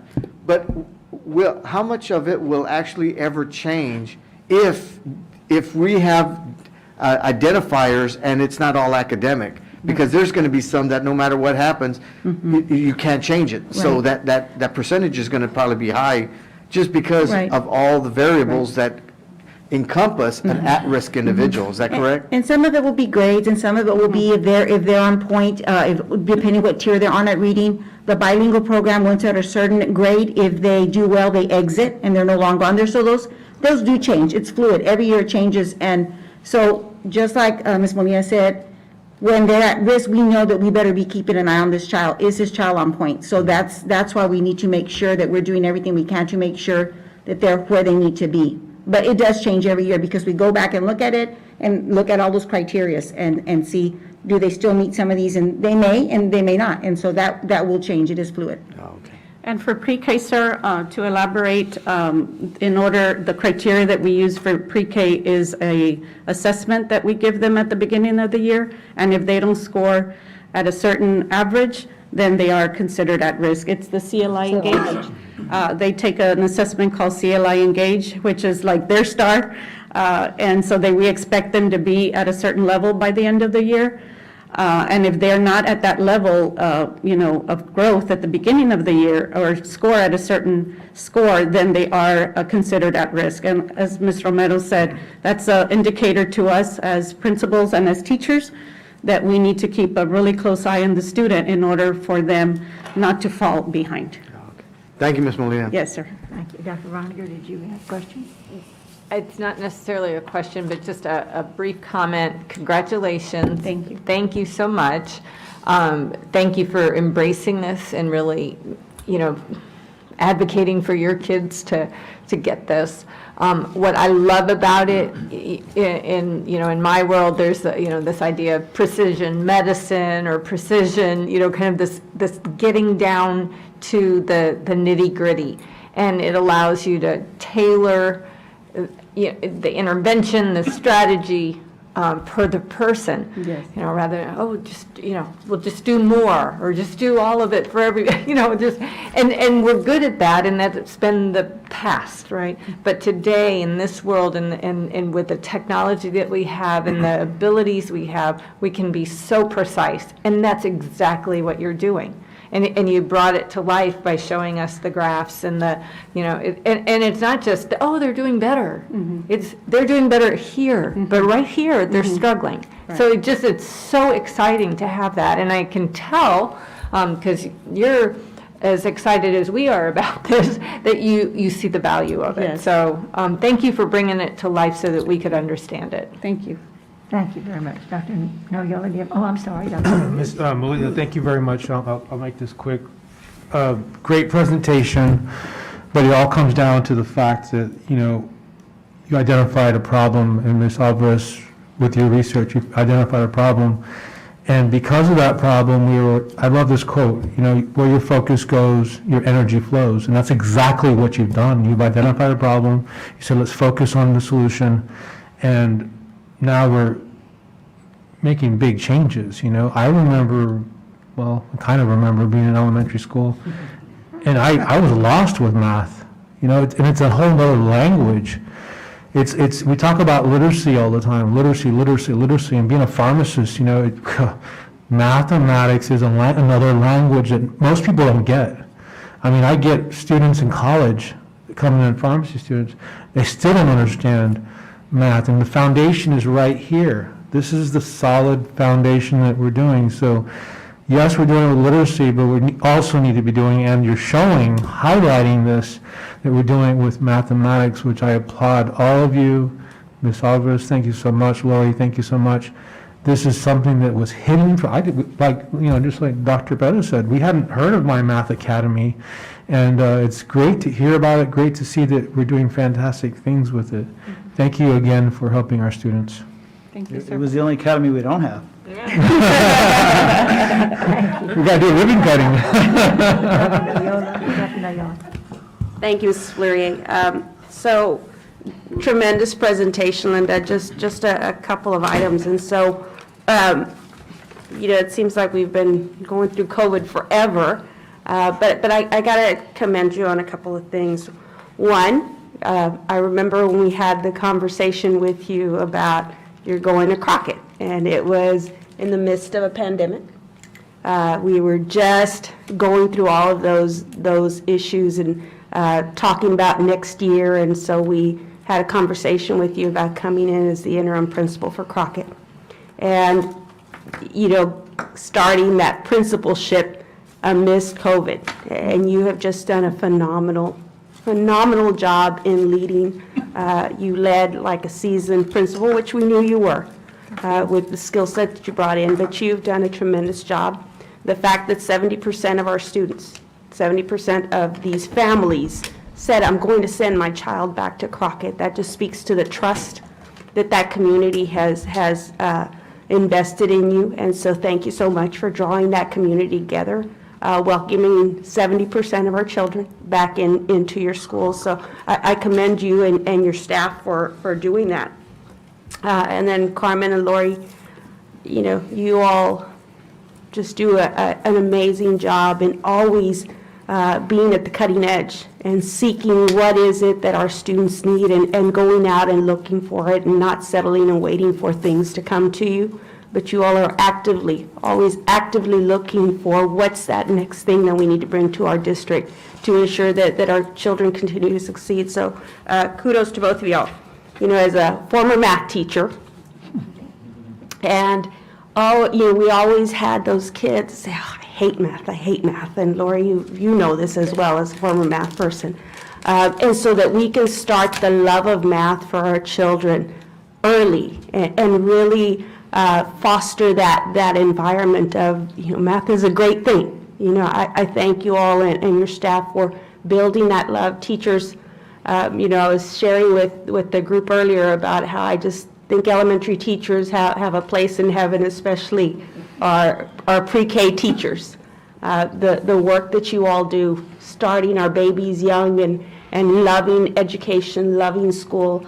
Thank you so very much for that work. It takes special people to do that. So thank you for everything you've done this year and will continue to do. Thank you. Thank you very much. Excellent presentation, and we appreciate it. Dynamic trio, so thank you very much. We appreciate it. Thank you. At this time, we move to the question of the public comments for agenda topics. Ms. Leffner. Madam Chair, there are no public comments for agenda topics. Thank you very much. Public audience for non-agenda topics. Ms. Leffner. Madam Chair, there is no public audience for non-agenda topics. Thank you very much. At this time, we move to the approval then agenda item number 13 of the consent calendar. Madam President? Yes, sir. I would like to take out an item from the consent calendar. That's item H, the approval of Harlingen High School South's marching band uniforms. Thank you very much. It's my understanding then that we move to approve the consent calendar with the exception of the item removed by Mr. Hines. Yeah, I'll move approval with the exception. Thank you for pointing that out. I saw him there, so I'll move approval with the consent calendar with the exception of that item mentioned by Mr. Hines. Thank you so much. Is there a second? Second. Second. Thank you so much. Any discussion? All those in favor, please say aye. Aye. Aye. Any opposition? Motion carries. Thank you so much. And now we move to the approval of Harlingen High School South marching band uniform. And it's Dr. Villarreal again. This is your night, Joseph. Delightful. Again, so normally it's good evening, but it's good night, Mrs. Villarreal, board members, and Dr. Noyola. It is standard practice in Hcisd to purchase band uniforms every 10 years, and this marks the 10th year of the Harlingen High School South current uniform cycle. Therefore, we are presenting to you a recommendation for approval of a new band uniform for Harlingen High School South. Before doing so, I would like to call on South Band Director, Mr. Shane Shinsato, to come to the lectern to speak a little bit more about the proposed uniforms. Mr. Shinsato. Welcome, Mr. Shinsato. Madam President, Board of Trustees, Superintendent Dr. Noyola. As was mentioned, we are here to present this uniform for approval that will carry us into the 2030s, if if you think that far ahead. Oh, my. And it's been designed especially for the Hawk Band by Fred J. Miller Incorporated. Now, this is the first time we've used that company, but Harlingen High School has used them for their last 2 sets of uniforms. This is part of their Flexin series of uniforms that is designed to meet the demands of today's marching band members. As you know, marching band is changing all the time, and it's becoming more of almost a dance art along with music. So it's a multi-layer modular uniform, and it's made out of an 11-ounce poly gabardine material. And it's their lighter material, which is designed for the hotter areas of the country, which that definitely, we fit the bill for that. And you can see, if we can go ahead and move the hat a little bit, the design is... Can you all please step forward so the podium that doesn't block? And for real quickly, I'm assuming this is our old one, or? This is our current... Okay, I didn't get, okay, so current and then the new proposed new, okay. Adopted in 2011. Thank you. Excuse me, 2011. So the one on my left, you're right, it's got the laser imprinted school colors, and it's a modern interpretation of our current uniform. You can see that the S, this was designed actually by Rob Depp, who is Johnny Depp's cousin.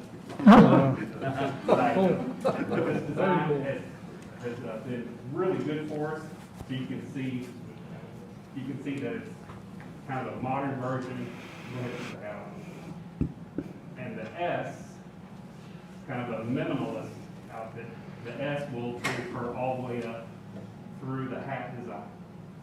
And we call it a modular uniform. It's a very lightweight uniform. So the chest piece,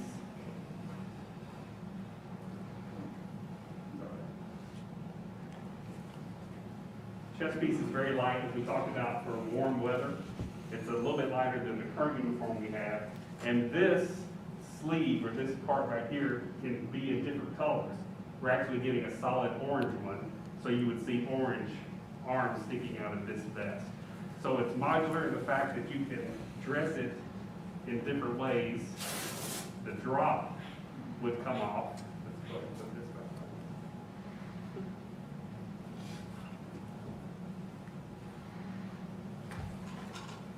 So you can see it has a little bit cleaner look without the drop right here. So there's several different things that we can do with it. The hat, of course, is a newer design.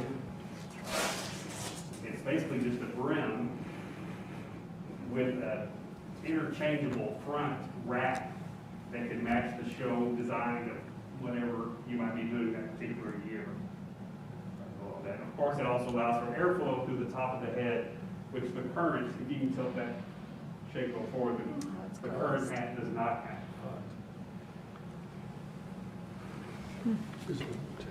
Did Depp design this one also? No, he did not. That was with another company.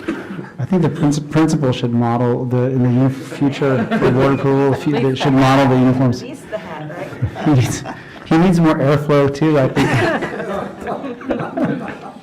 Most competitive bands do use white or black as a base color. We have chosen black for a base color for several reasons. For one, to help hide our marching indiscrepancies on the field.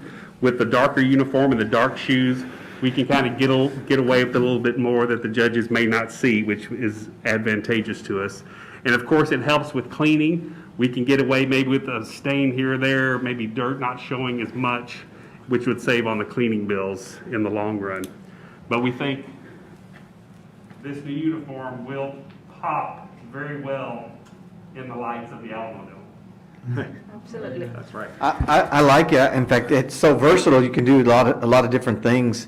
I'm assuming that you got with a committee and there was a committee that agreed upon this before it's coming to the board. We went through several designs.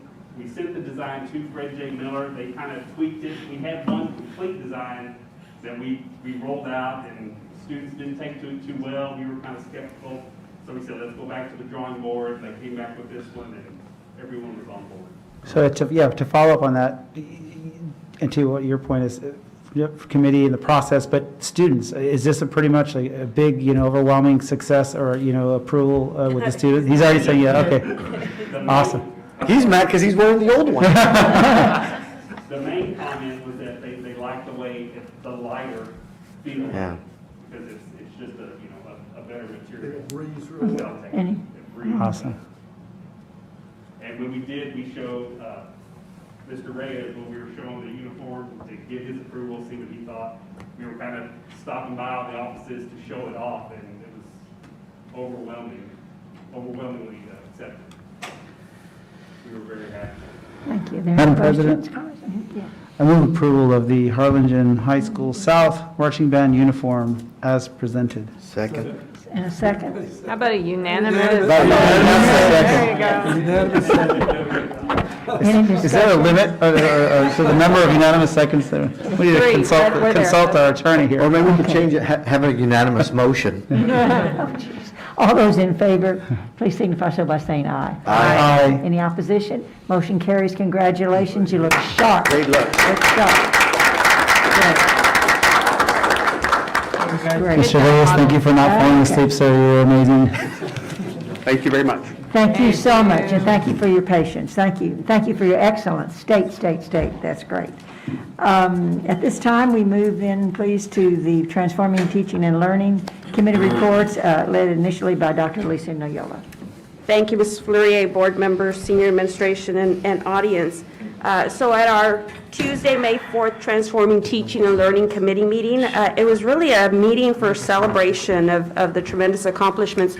Tonight, we heard quite a bit from our fine arts programming, and so Tuesday night was an opportunity to once again highlight that work. As Dr. Perez mentioned earlier, just a huge amount of kudos to Joseph Villarreal and all the work that he has invested. I don't know how many times I asked him, Joseph, how's that coming along? Have we heard anything?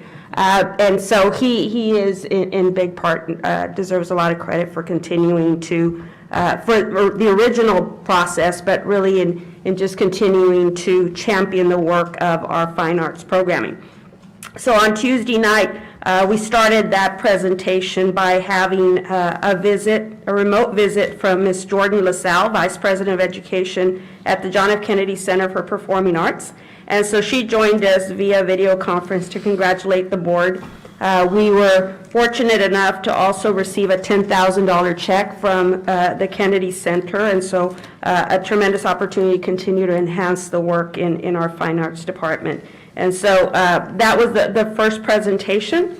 And then as the second presentation, Dr. Villarreal also presented an overview of where we are with fine arts programming in our district. And so as he spoke about fine arts, he began with our Lee Elementary Fine Arts Academy and the work that is happening there. Moved on into how we continue to create pipelines around fine arts and spoke to our middle school programming, highlighting some of the work that's happening at Gutierrez Middle School of Arts and Sciences, but also how we continue to evolve music education in all of our middle schools. And spoke about our programs at the high schools, and so we heard those tonight, as well as all the fantastic work happening at our Performing Arts Conservatory. In fact, we got to see a video of just the tremendous amount of work that is happening there and the opportunities that this Board of Trustees and our teachers and a number of people across our district are doing for our students. Really excited as we continue that work with our fine arts programming, just the tremendous amount of interest that we've seen at Lee Means in terms of registration really speaks to the importance that fine arts has in really molding the whole child for each of our students. And so super excited. Obviously, there's still more opportunities to come, and so we'll continue to pursue those because we know that that's a tremendous part of what we provide for our students. Dr. Reiniger chairs our Transforming Teaching and Learning Committee meeting, and so I'll turn it over to her. Thank you, Dr. Noyola, and I agree that extra kudos to Dr. Villarreal. Thank you so much for your, your leadership, but your quest for innovation and advancement all the time. Thank you so much. Dr. Noyola, really you said it all. I just want to add my congratulations to fine arts in HCISD, because it is really seen through pipelines, through systems change from our facilities as they continue to advance from the fine arts in all areas, music and acting and drama and dance and debate and band and, on and on and on. The system, right, the pipeline for it. And so it really is, it was nice for our district to be recognized. So thank you so much to all. Your leadership and your whole senior team's leadership is tremendous. Thank you. Okay, thank you so much. And now we move to agenda item number 15. And we'll have Ms. Veronica Corton helping us with the approval of the name and colors of the University of Texas Rio Grande Valley Harlingen site. Madam The last President. time we say those words, right? It's going to be something else from now on. Madam President, board members, Dr. Noyola, senior team, and audience. A couple of months ago, we came to you all to talk a little bit about our early college high school and where we were with the partnership with UTRGV. And so you may recall that since 2007, when we opened our doors, we have been impacting lives of students and really changing trajectories for those students and their families. And so our first graduating class was in 2011. Lots of smiles there. And so even now today, that campus continues to impact the lives of students, as we have heard today and in previous board meetings. However, we are really entering into a new era of early college high school because of our partnership with the City of Harlingen and UTRGV. And so in working with that partnership and making sure that we continue to bring innovation to the table, we had an opportunity to talk a little bit about branding. And looking at the early college high school, HCISD, and looking at the UTRGV branding, we shared with you all a couple of months ago that we were actually looking at a new name and some new colors for early college high school. All of those encompassing both colors and the spirit of both of those partnering institutions. And so here we are, ready to celebrate, hopefully ready to celebrate tonight, because we are proposing that we move from early college high school to our UTRGV Harlingen Collegiate High. Once again, both of those names both of the institutions have come together and looked at that campus name. The other thing too is that you notice that there is a blue and orange color in those in the emblem that you see on the screen. And so those colors were very carefully selected.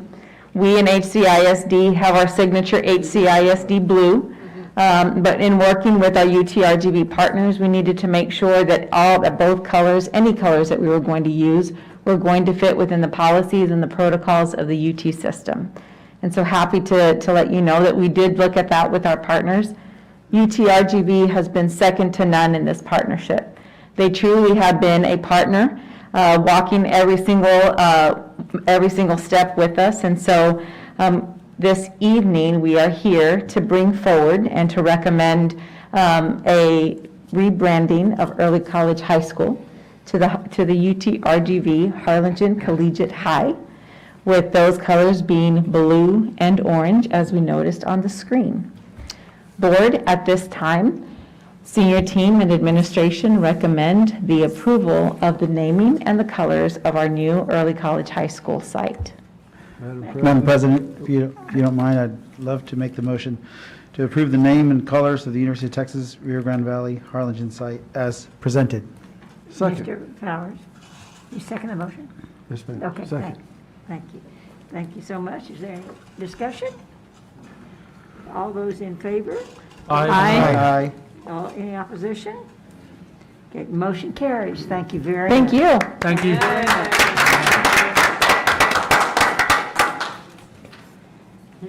Okey-doke, now we move to matters relating to business service. A, consideration and approval of insurance coverage for property and contents, named windstorm, hail, boiler, and machinery, RFP, number INSRO419 EXT2, I suppose that's extension 2.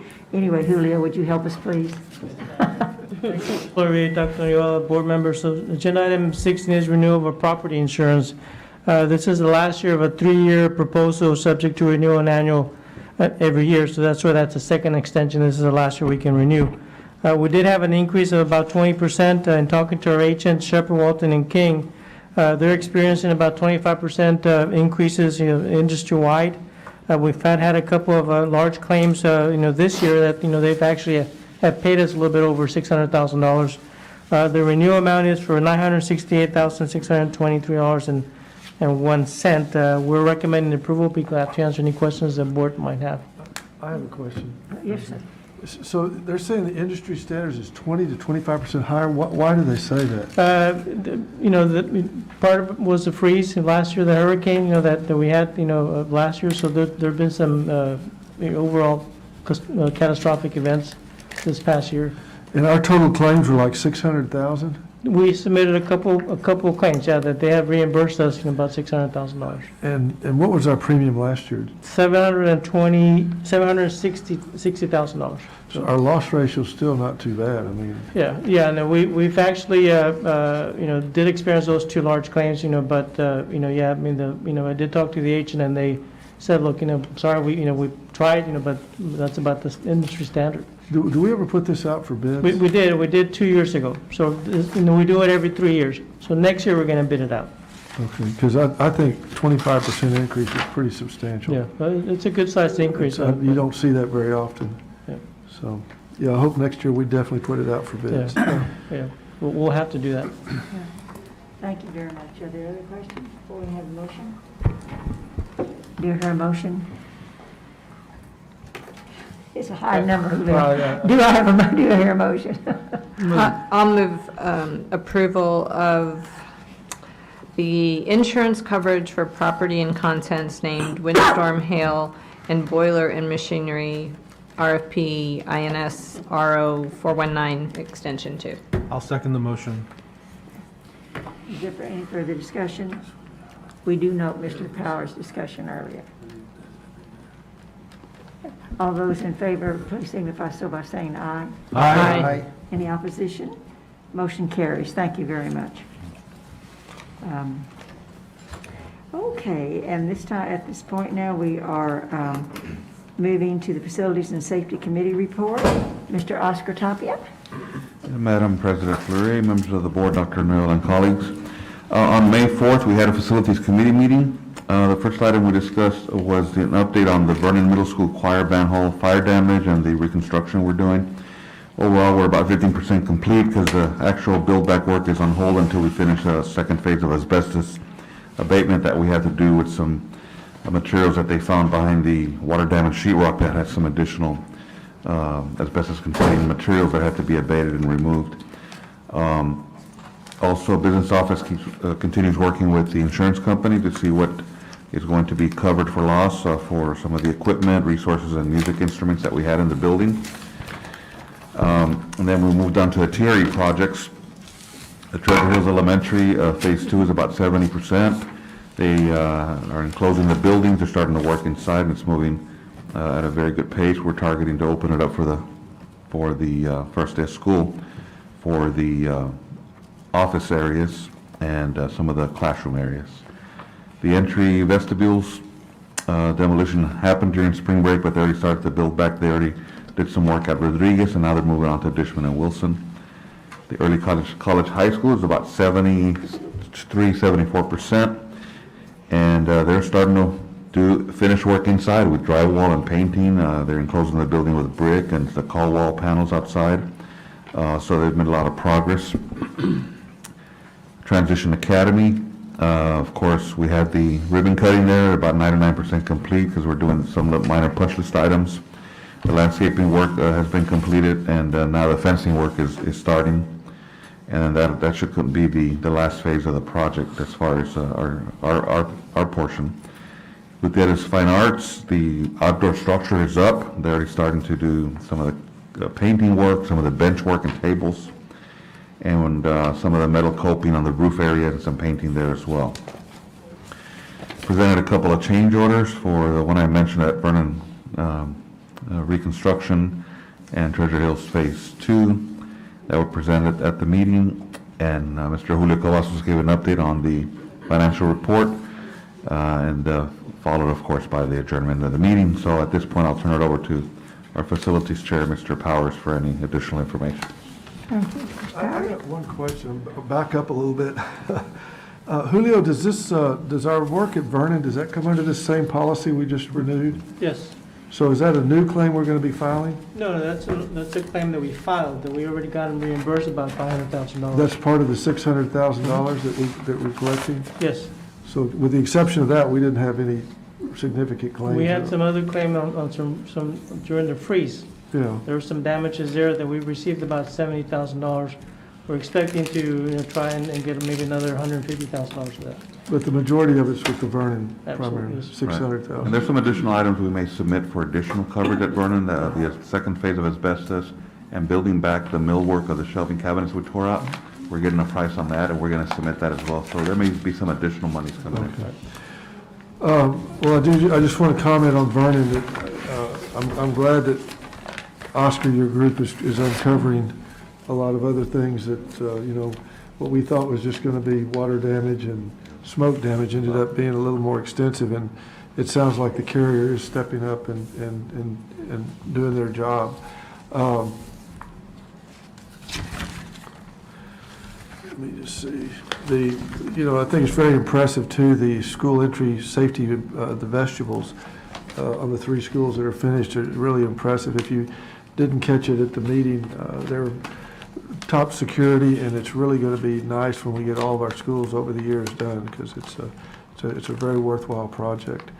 The Transition Academy, I'm sick that I missed the tour, but it sounds like it's just really turned out well. I drove by it just today, as a matter of fact, and everything looks terrific. It really does.